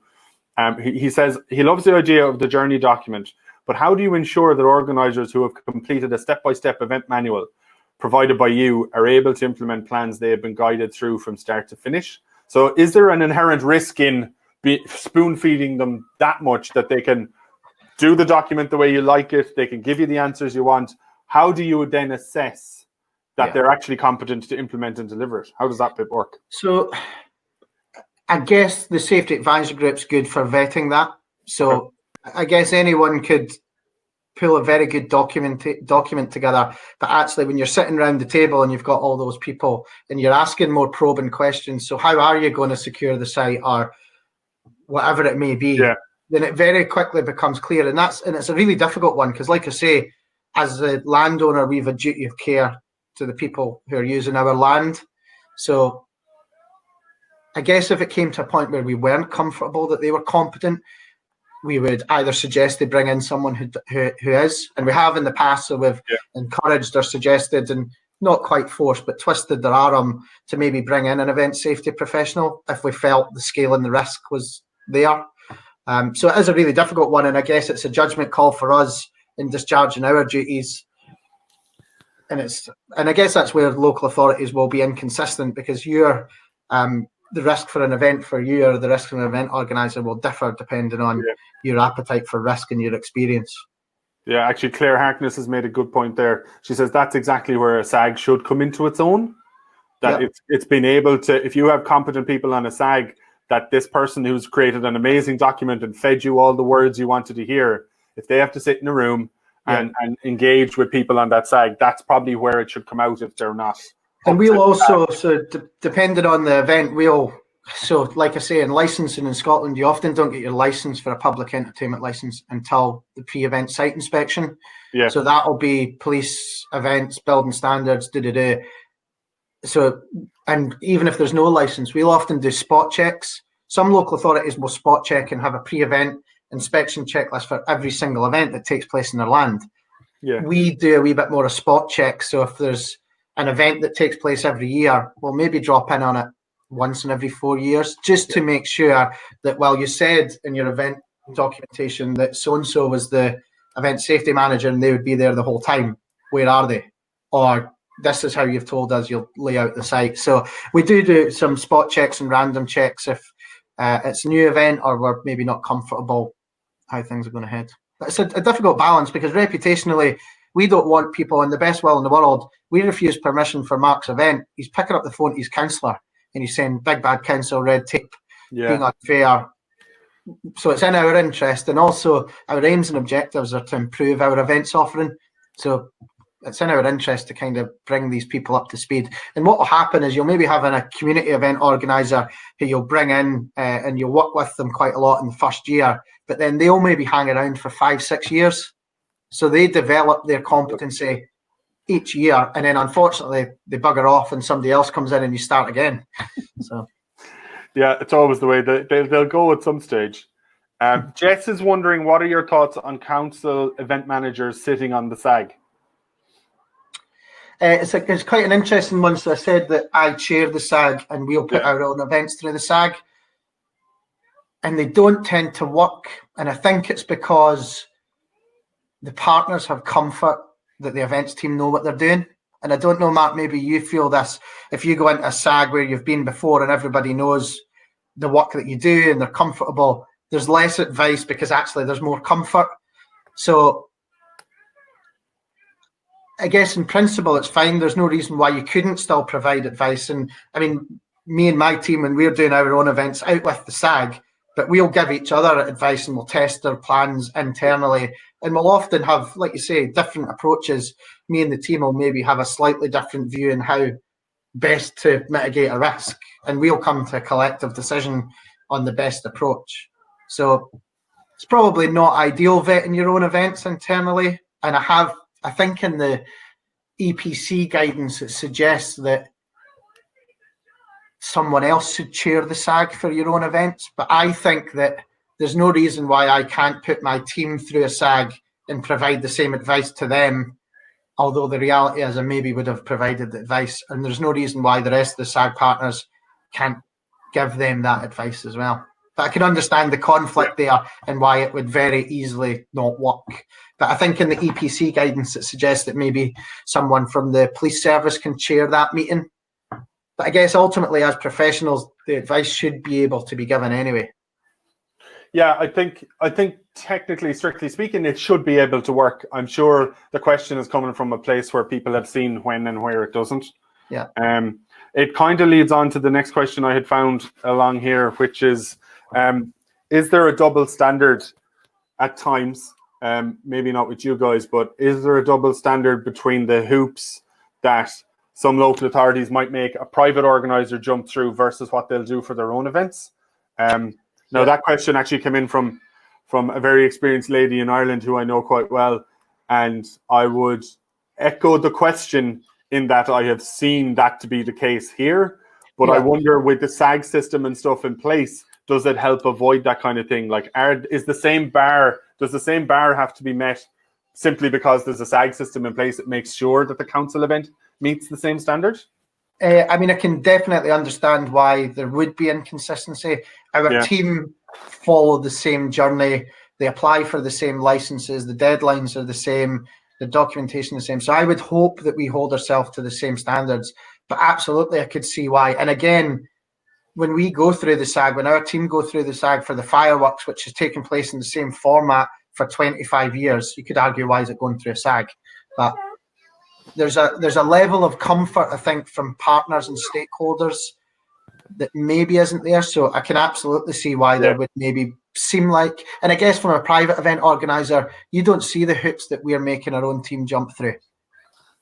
No, so I guess maybe still happening. Yeah. Now I can understand why it can happen. And I would say that you're right, actually. I suppose as on our side, then we don't see whatever hoops you're making your own team go through internally. I guess, and we don't want to open this can of worms too much, but I guess what we do see and can see is the actual event. Yeah. So again, just to echo Julia's point, like I have been to events run by local authorities or departments within the local authority in the areas in which I have run events for clients. Yeah. And I know what should be done, how it should be done. And it can be frustrating when you're at a local authority event seeing stuff that's just quite frankly wrong. It's not safe. It shouldn't be done that way. We'd never get away with doing it that way. But because it's internal and kind of a department are doing it, maybe the same eyes weren't on it. Maybe the same vetting wasn't done. Yeah. And definitely the end result is unsafe. I can say that for fact. Yeah. How it got to there, it could have just been a one-off misunderstanding. It could be that there's no hoops internally. Yeah. That's information we wouldn't really have here. And with the absence of safety advisory groups here, I guess you don't even have that kind of thing to go, well, they must have gone through a safety advisory group. So it shouldn't have ended up that way, you know? Yeah. Like you say, I'd imagine there's probably a layer of comfort, and there's probably, you could maybe argue that because the relationships are so strong between the safety advisory group that they don't get the same vetting. And I don't think that our team get the same vetting. So we don't get the same. So I think it actually doesn't work because we don't have the comfort, because actually there's a reassurance that it's the city events team, they know what they're doing. That'll be fine. Whereas it would give me comfort if we were getting the same level of, I guess, review our safety advisory group as the external. So I would imagine that is the case. And again, it might be that the event documentation for that event is absolutely sound and best practice and looks really shiny, but actually the delivery. So I mean, I know some commercial events who are commercial event organizers whose documentation and their planning process just seems really late. It's really ad hoc. They don't seem to be on it. But when they turn up, they've absolutely got the right people around them, and their event is best practice, incredibly safe on the ground. So I guess you can have either or. there can be a disparity between them. Yeah. Kate is wondering, do you guys run tabletop exercises in Aberdeen? She said she's always found them really useful. Yeah, we do. So we do tabletops. We tend to do, so we have a core program that happens every year. So we'll maybe ad hoc do a couple of them, changing from year to year. If we've got a big event like the tour series, the Great Aberdeen Run or the Tour of Britain, we'll absolutely do a tabletop. And it'll either be designed by our emergency planning team or by the city events team, depending on what our role is. We don't do a tabletop for our own events, if that makes sense, because there's no point in testing ourselves. So we try and have someone independent so that we don't know what's being tested, so that it actually works. But we've also recently done some tabletops for people who are coming through the process. There was a big procession that was organised by the Students' Union that used to happen for hundreds of years. And I think they actually asked if we would do a tabletop for them. And we very kindly, I find them incredibly useful. And I think I don't have the chat open, but I find the interaction at these webinars, and if you're in a face-to-face workshop, I find the interaction and the best practice that's shared from the chat just as useful. So I find tabletops incredibly useful. It'll be interesting to see what tabletops look like in post-COVID-19 world. Well, that's as if it's as if you are looking at the chat, because that segues nicely to the next question, which is from Tom, and is what do you think will be the biggest things SAGs will be looking at when it comes to running events in the new COVID world, as he calls it? So it's quite interesting. So I know it's slightly different depending where you are in the country, but the Scottish Government have just released a route map out of the pandemic, I think is what it's called. And they've detailed in phase 3 of the easing of restrictions that events of under 500 are likely, with social distancing and hygiene measures. And then it's not until phase 4, which I think the phrasing used was until a treatment is available. I don't think they said vaccine, I think a treatment, or until the infection numbers way down low is phase 4. So we've actually got a meeting this week with our safety advisory group to discuss, well, ultimately as the landowner and the licensing authority, it's going to be up to us to vet these events to make sure that social distancing and hygiene measures are in place. And I don't think anyone's really got their head around what that looks like and how that works. So there's no best practice yet. So we've actually got a meeting to discuss that. So potentially in 6 weeks, 9 weeks, we could have an influx of community events or mass participation events under 500. And it'll be our role to sense check that, and we've not quite got our head around it yet. I don't think anyone in the industry has got their head around it, to be perfectly honest. So you could understand how you could have drive-in events. We've had a lot of people doing that, although the zero net emission thing's right out the window all of a sudden. How do portable loos work with social distancing? How does catering work with nice metal worktops that everyone's interacting with? Do they need to do a almost table service thing?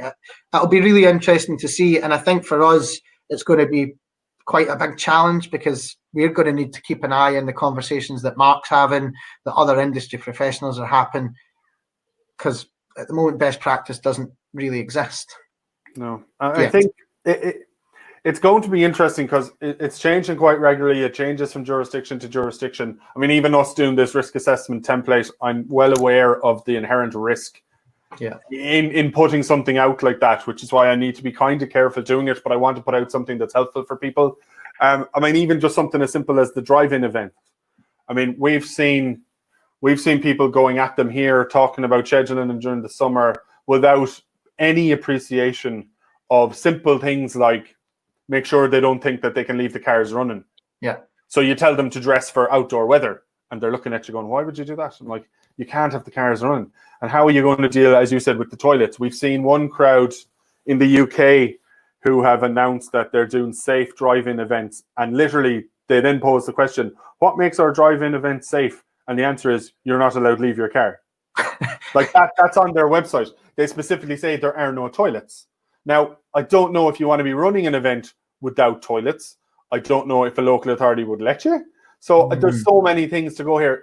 It's going to be, people are going to have to put their heads above the parapet, come up with something they think works, maybe learn from it that it doesn't quite work. I mean, we got to run an event last week for Dublin Pride here. We worked with them. We would normally work with them for the full festival each year, but they were doing a digital version, so they wanted to launch it, which in itself was an event. It had speakers and it was being broadcast and all this kind of stuff. So we ran that event with them in Dublin Castle, broadcast, and we did it with social distancing. We had the hand hygiene thing boxed off. We had a safety officer there making sure it was all done according to plan. Again, Dublin Castle is a state-owned and operated property, so we needed to make sure it was done well and done properly. And then, it's going to be live. People can watch it. So you want to make sure the boxes are ticked. So the boxes that currently needed to be ticked, we definitely ticked. I could look back in 2 weeks with new advice, new guidance and whatever and go, well, if I was doing it now, we'd actually do this and we'd actually do that. So I think you mentioned the concept earlier on of a living document. And I think everything anyone puts out or does at the minute to help things start up again will have big disclaimers saying living document, subject to change, subject to new guidance. And we're all just going to keep rolling with the punches to try and keep up. And I think the challenge for us is, like I say, if the event professionals of the world haven't quite got their head around it, we're supporting community events who don't get their head around slips, trips and falls or bad weather planning or the risks around inflatables. So there's potentially quite a challenge of getting them over the line, because I think it was on the CDM session, Mark, where it was referenced that if your risk assessment previously said it takes 3 people standing side by side to do something, you suddenly can't do it. So we're looking at alternatives for our festive programme, and one of the small events we do is a nativity scene. But the nativity team takes 8 guys to set up. So we're thinking, well, okay, we can't do that. We can't set up that nativity scene with social distancing. So there's no way we can actually do an alternative to the event. So, well, and okay, let's take, you and I haven't discussed this, so we're putting our heads in the block now. But if you take that as an example, I think some of these things are going to throw up opportunities to re-look at a risk assessment for an activity just from scratch. And maybe there's new thinking now. Maybe it hasn't been re-looked at in a while. So I would look at that nativity scene. It takes 8 people. Last year it took 8 people. We think it takes 8 people. I would approach that risk assessment from scratch, fully comfortable with the fact that if it does take 8 people, that's where this risk assessment is going to land. Yeah. Now, I think, and someone has mentioned it in the chat, sorry, it's moving quite quickly, so I missed who said it. I can't credit you for it, but I've made this point as well, is that, like, we have to, and you've just made it, it was me that said that at the CDM one, I think, that, like, we have to keep an eye on all the normal risks. Yeah. Because COVID, being very honest, and again, I may be too honest, COVID in most countries at the minute, it's low enough risk that you'll get it. Yeah. Even if you get it, it's very, very, very low risk you'll die from it. You know what I mean? So when you live in a risk world and you're looking at X event and what the risks are, I'm quite comfortable saying I could plan an event in Dublin City next month and people would be at greater risk to life and limb from structural issues, from trip hazards and stuff like that. So I would, if I were you, and I'm advising you in front of a load of people here, so this is probably a bad idea. But like for that nativity thing, I would just go back. I would do risk assess from the scratch. Talk to the 8 guys who put that together and go, forget COVID. Can that be done? Does it need 8 of you? Does it need, and I mean need, not have you done it every year with 8 of you? You might find they go, well, actually, safely we could do it with 5 or 6 because we could change this, we could do that. Now you're down to 5 or 6. Like one of the first things we had to do when COVID hit over here was we worked with a government agency to come up with SOPs, so standard operating procedures and risk assessments for putting temporary builds together. Every other day of the week, this is a temporary event build.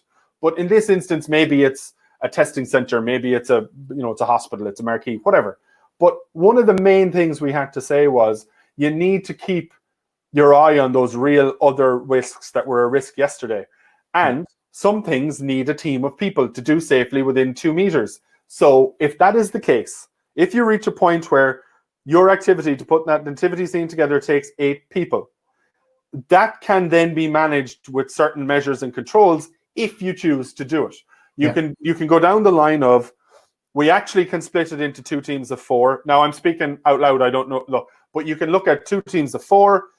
The first team do their work, they go away, they break together, they spend time together, they're only with those 3 other people, the second team come in. So there are measures and controls you could put in place that maybe end up with you going, this is acceptable.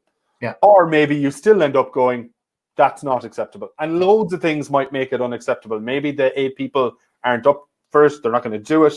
Maybe they're keen for the event to go ahead. Maybe it can't be split down and 8 people is just too many to be putting within 2 meters and the council won't take the risk.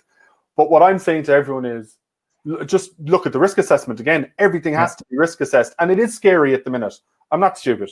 It is scary at the minute to be risk assessing things and factoring in COVID, because there's every chance you say something is fine today and in a week we know it's probably not really fine, but that's a week from now. All we can do as risk professionals is go on the guidance we have, look at international best practice, and if the timing requires that we come up with a risk assessment for something now, well, then we do it now with the best information we have. I think the biggest challenge we're thinking is, so the event organizer journey we had, the challenge is going to come as soon as we know when that phase 3 date is. So if that phase 3 date's 3 weeks from now, you're suddenly going to have a clamour of people that would normally have a 12-week journey trying to come back on board in 3-4 weeks. And it's going to be quite a difficult reputationally to manage and make sure that the risks of not giving yourself sufficient time to plan an event are looked at. So I think that's going to be quite a challenge. But so the local authority event organisers group that I mentioned, this is one of the topics that is ongoing within that network, and I think we've got a session planned to really discuss what people are thinking, whether we can look at our event organiser journeys, can they be made shorter just to help things get back online? So that'll be interesting to see what good practice comes out of there. There's a good there's a good discussion after developing around drive-in events. And actually, you've hit on something. Someone did ask, is there a direct contact for that local authority event organisers group that you can give out? Or is it, look, if there's a website there, go on and get in touch, which someone else advised, but someone did ask for a contact. But the website. There is. Mark, give me 2 seconds and I'll get it. I'm just looking at some of this. Go on. So it's just laog.org, and I'll share my screen so that people can see it. I'm used to this technology now, Mark. Yeah, you're all about sharing screens now. Boop, boop, boop. There you go. So on here, there's details on how to contact us, cool. etc. So feel free to have a look. This lovely committee there. Get that plug in. I could tick that one off. We asked that one. Someone actually mentioned, they didn't mention the word interoperability, but something came up along the way there, and we were looking at, we were all kind of thinking back to Emma Parkinson's presentation for Andy Hollinson and that the other day about that incident management and the interoperability. One of the reasons licensing processes and SAGs and everything, I think, hold, and tabletops, and you mentioned it, hold any value and real value is, they might be ticking a box, maybe you have to do them, but if you get to sit in the room with the people who, in the event of a major incident or any level of incident, you will have to be in the shit. You cursed already, so I feel like I can curse. In the shit with them, trying to make sense of it and figure it out. Any time you get to spend with these people is going to help in the event of any interoperability situation where you all have to work together. Now, touch wood, hopefully we never have to do it, but the more time you get to spend in a room with them, the more time you get to see how their brain works, where their priorities are, what questions they're asking. All of that will really stand to you if you're ever in a situation that you're all standing around looking down the hole going, we need to fix this. Yeah. So I think there's great value in those things. We had, I think the last year of the Great Aberdeen Run, I think the first thing in our contingency plan is illness to key staff, and I became unwell. So I was supposed to be in event control, and the day before was quite unwell, so couldn't have got to work. I'll save you the description. Yeah. So there's the first thing in the contingency plan that's tested at a tabletop. So one of the team need to fill in there. We then had a potential gas leak that we thought might have been a gas explosion, which is just something would be on a tabletop that you would think wouldn't actually happen. There was then a stolen car that the police thought was coming towards the race route. So, I mean, there's one event that I would have said is a fictional tabletop exercise only, and that happened in the last year of the Great Aberdeen Run. So, they're incredibly useful, and they're good fun as well. Quite enjoyable. No, actually, yeah, I've never known anyone. I think I've known people going in the door to tabletops feeling daunted by it and, oh Jesus, this will be tough. I've never known anyone who went in that way that didn't come out thinking that was really, really worthwhile. It was the plan was tested. Like when we do it for big events like the FLA I mentioned, or for Dublin Zoo each year for the wildlife shows, like we pay, or the client pays, but a third party comes in and tests our plan. I never really want to be testing our own plan.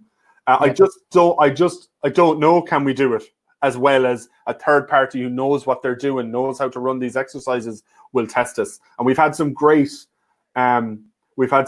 tabletop sessions. We've had tabletop sessions where the Death Star was involved. That's how far along we went into what would you do if, and it was a good crack at the time. But again, as I said, it shows people's way of thinking.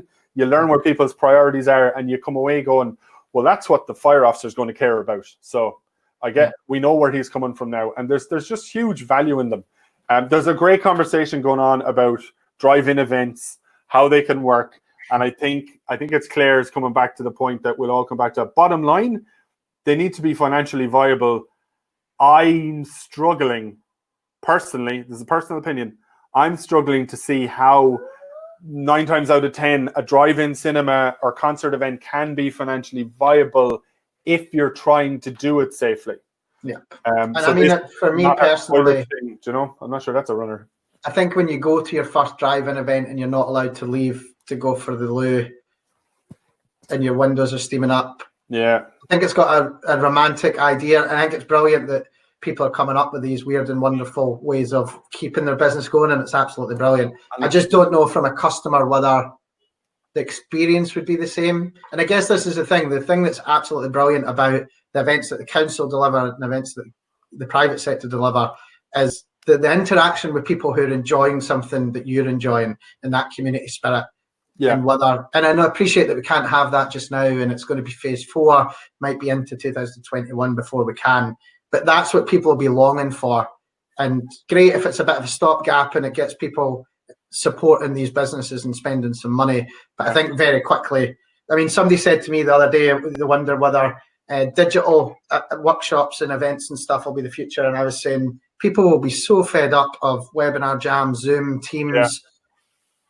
It's been good. There'll be benefits out of it in terms of flexible working and how we interact and how we network. But I think people will still long for that engagement and that event experience, I think. You've just reminded me of something. I have one more poll I want to throw up, and it's actually about once we're back to more of a normal world. A lot of people have approached us about wanting to run sessions like you're doing here, and we're trying to figure out what we'll do if the world returns to normal. So I'm going to pop up a poll. If everyone wouldn't mind giving me a quick opinion, I think we'll continue these much less frequently, obviously. But I'm trying to figure out what time might work if we're all back to a real world. So I'm just going to publish that if people don't mind doing it. Andy's made a very good point here when we're talking about the drive-in events. And I'm sitting here going, I don't know how they can be financially viable. Andy's made a good point to said, if the promoter's prepared to write off the losses. And for some promoters, they might be looking at, look, need to keep the name out there. We need to keep busy. Yeah. I can run these at a small loss, but make them work. I can get the credit for being the people doing it right. There's a course that some councils might run them themselves and be able to absorb some costs. There's loads of ways it might work and could work. Yeah. I'm seeing mostly it seems to be private, smaller in Ireland, promoters looking to do them. And I think they can be done. I would just love to see them done as properly as they can be. And I put my hands up and go, we may end up working with some of them.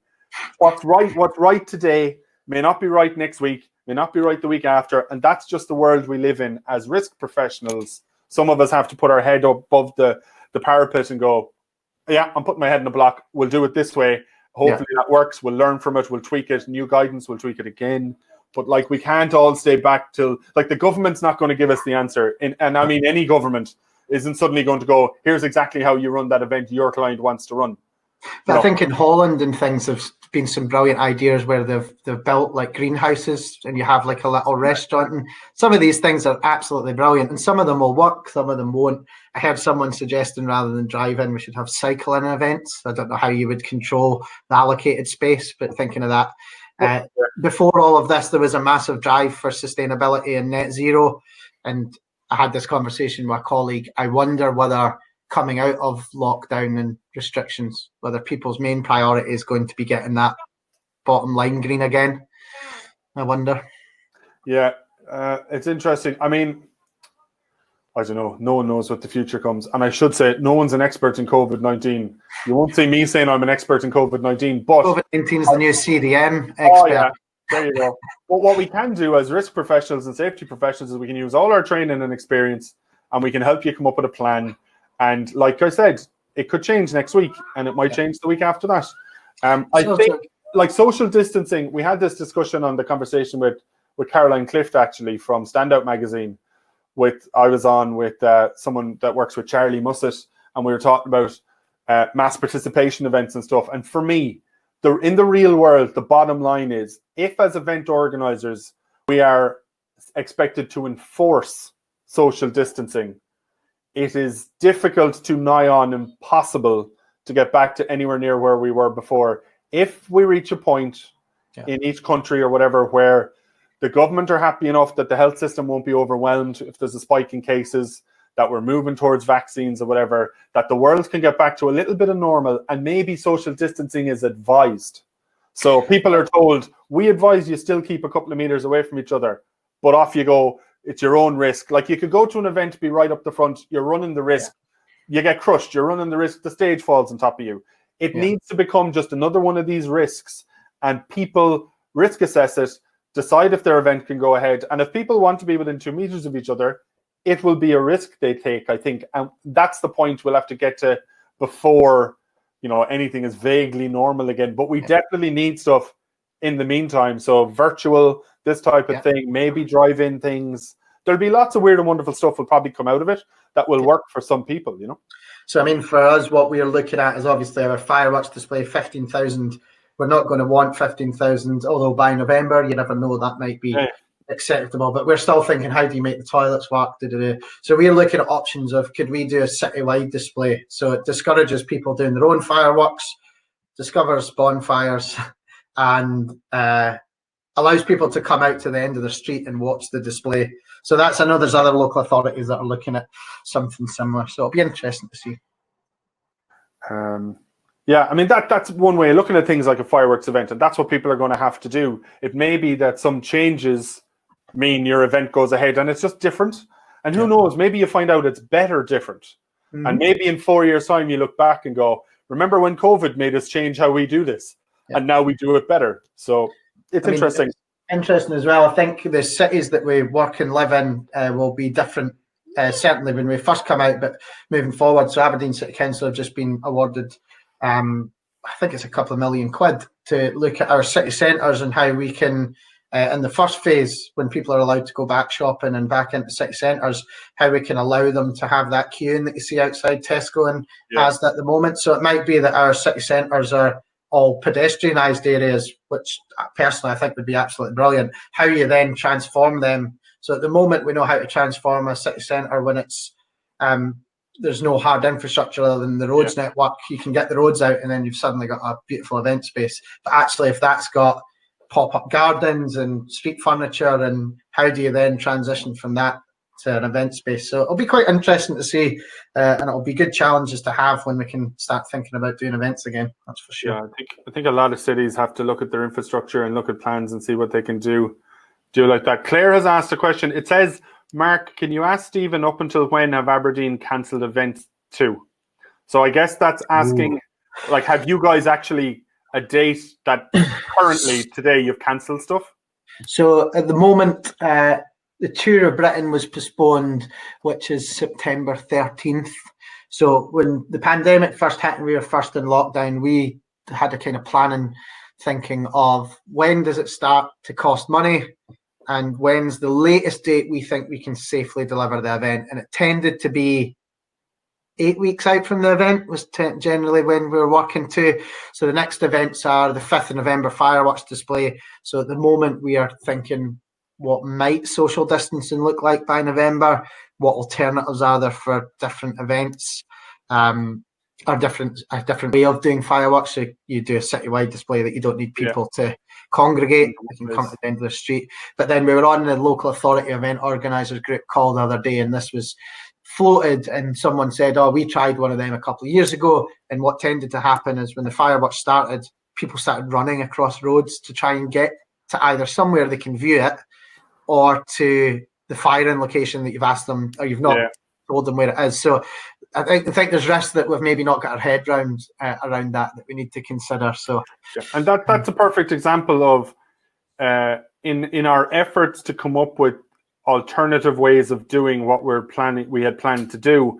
Like, we will be creating other risks that then may need to be mitigated, and maybe they cost too much or they can't be done. And we'll solve. It's a bit like I'm fed up saying this, and people are fed up listening to me, but it's a bit like the HVM thing a few years ago.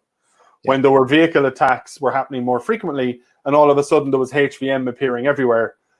Putting HVM in the wrong place can cause other problems that then someone has to deal with if it's not all thought through properly. And changing how we run certain events will solve a COVID thing, but cause another thing potentially. So it's interesting. Andy Fraser is wondering, will my little girl be getting assertive attendance because she's in here distracting me now? Do you know what? She'd love that, Andy. I'll print one out and she can draw all over it.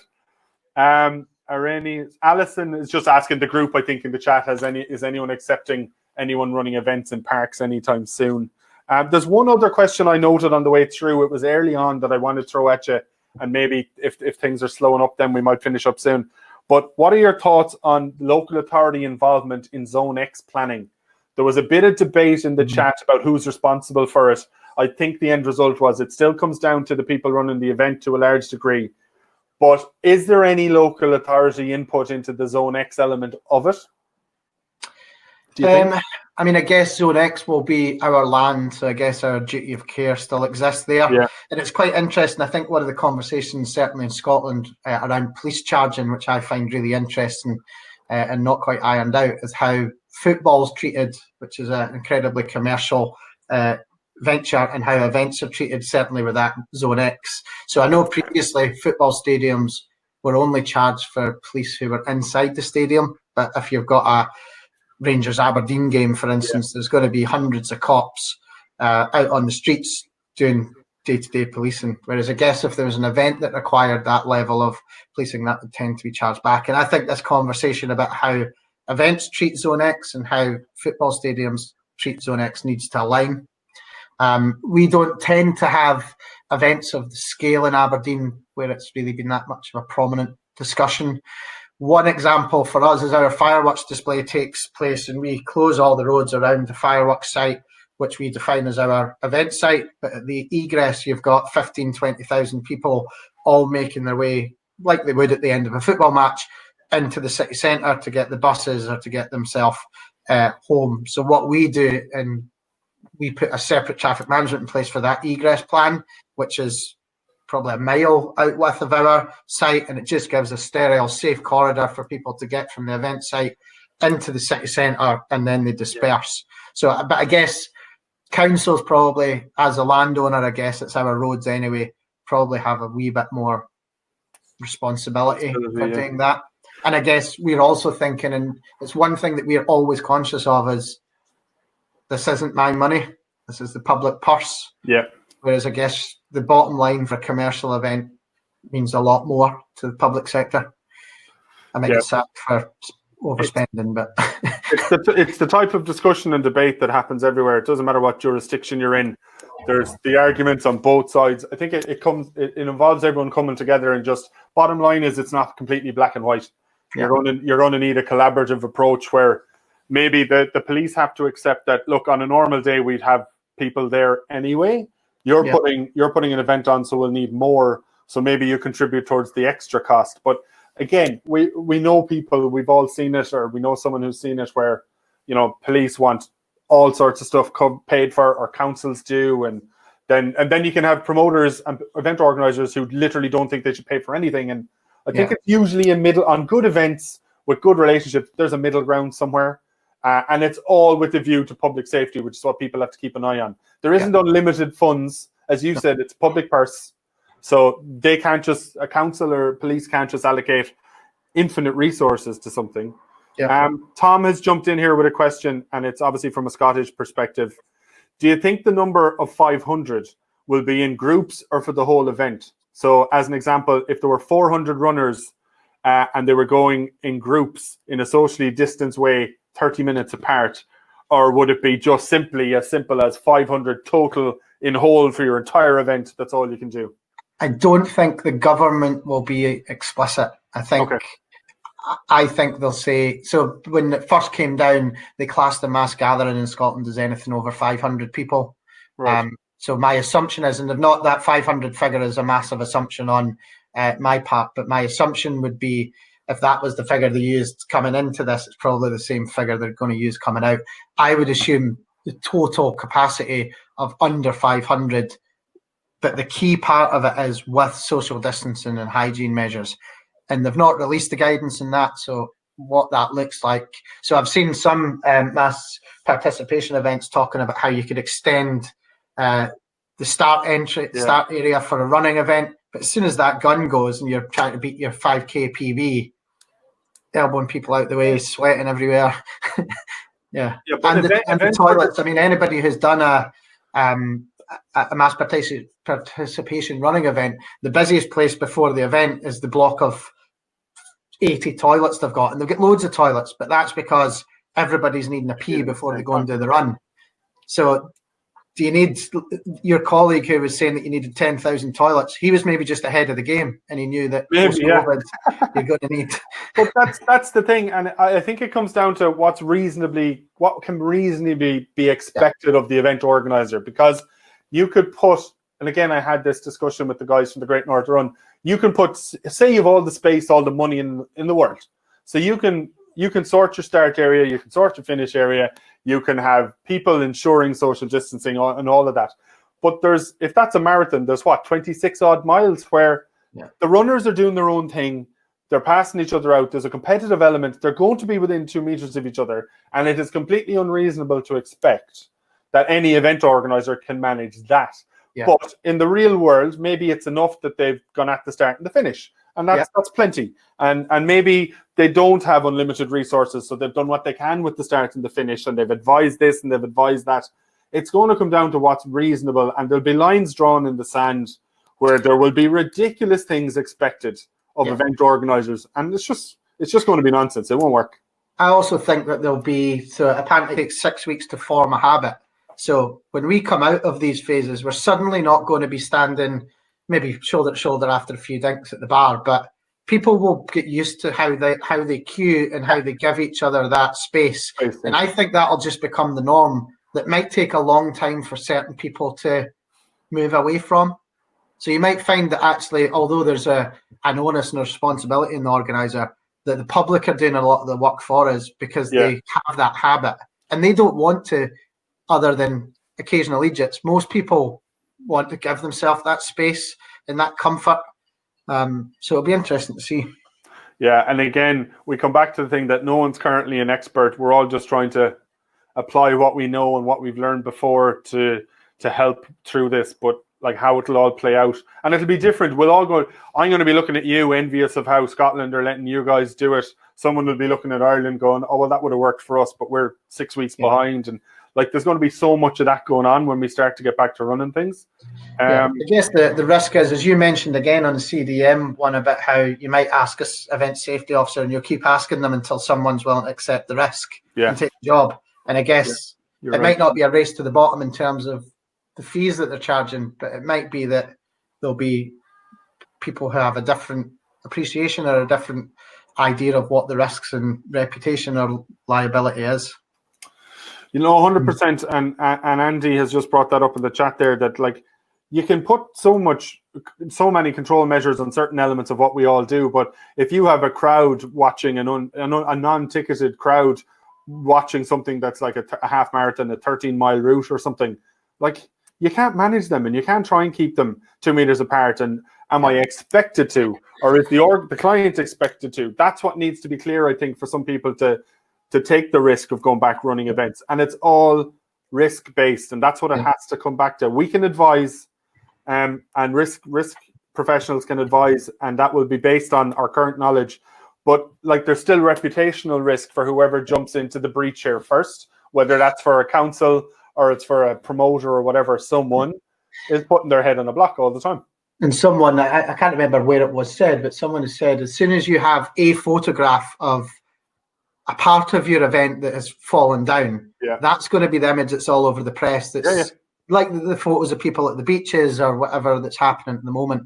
And I mean, for us, all of our events other than the Highland Games are free, unticketed in city centres with almost no controls for access and egress points. So for our parades down Union Street, unless you're just relying on people managing themselves and remaining socially distant, and I mean, we're talking, there's 3, 4, 5 people deep all the way along that Union Street. So there's just not the space to... Look at that with big parade events. This is why I'm saying, if I'm to be trying to put my crystal ball to any sort of use, for us to move back to any of those types of events, the social distancing or physical distancing or whatever it's being called in whatever country you're in, and whether it's 2 meters or 1 meters, we have to reach a point where that's just advisory, because we've traveled along the road with COVID to a certain degree.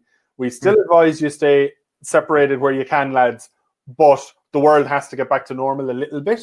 And do you think your insurers then would ultimately be the ones to determine whether they think you have the liability or not? I wonder if that's going to be the... Quite possibly, yeah. As we know, it'll, again, I've often said this, what people tend to blame on health and safety, 8 times out of 10, it's actually insurance people should be getting the blame.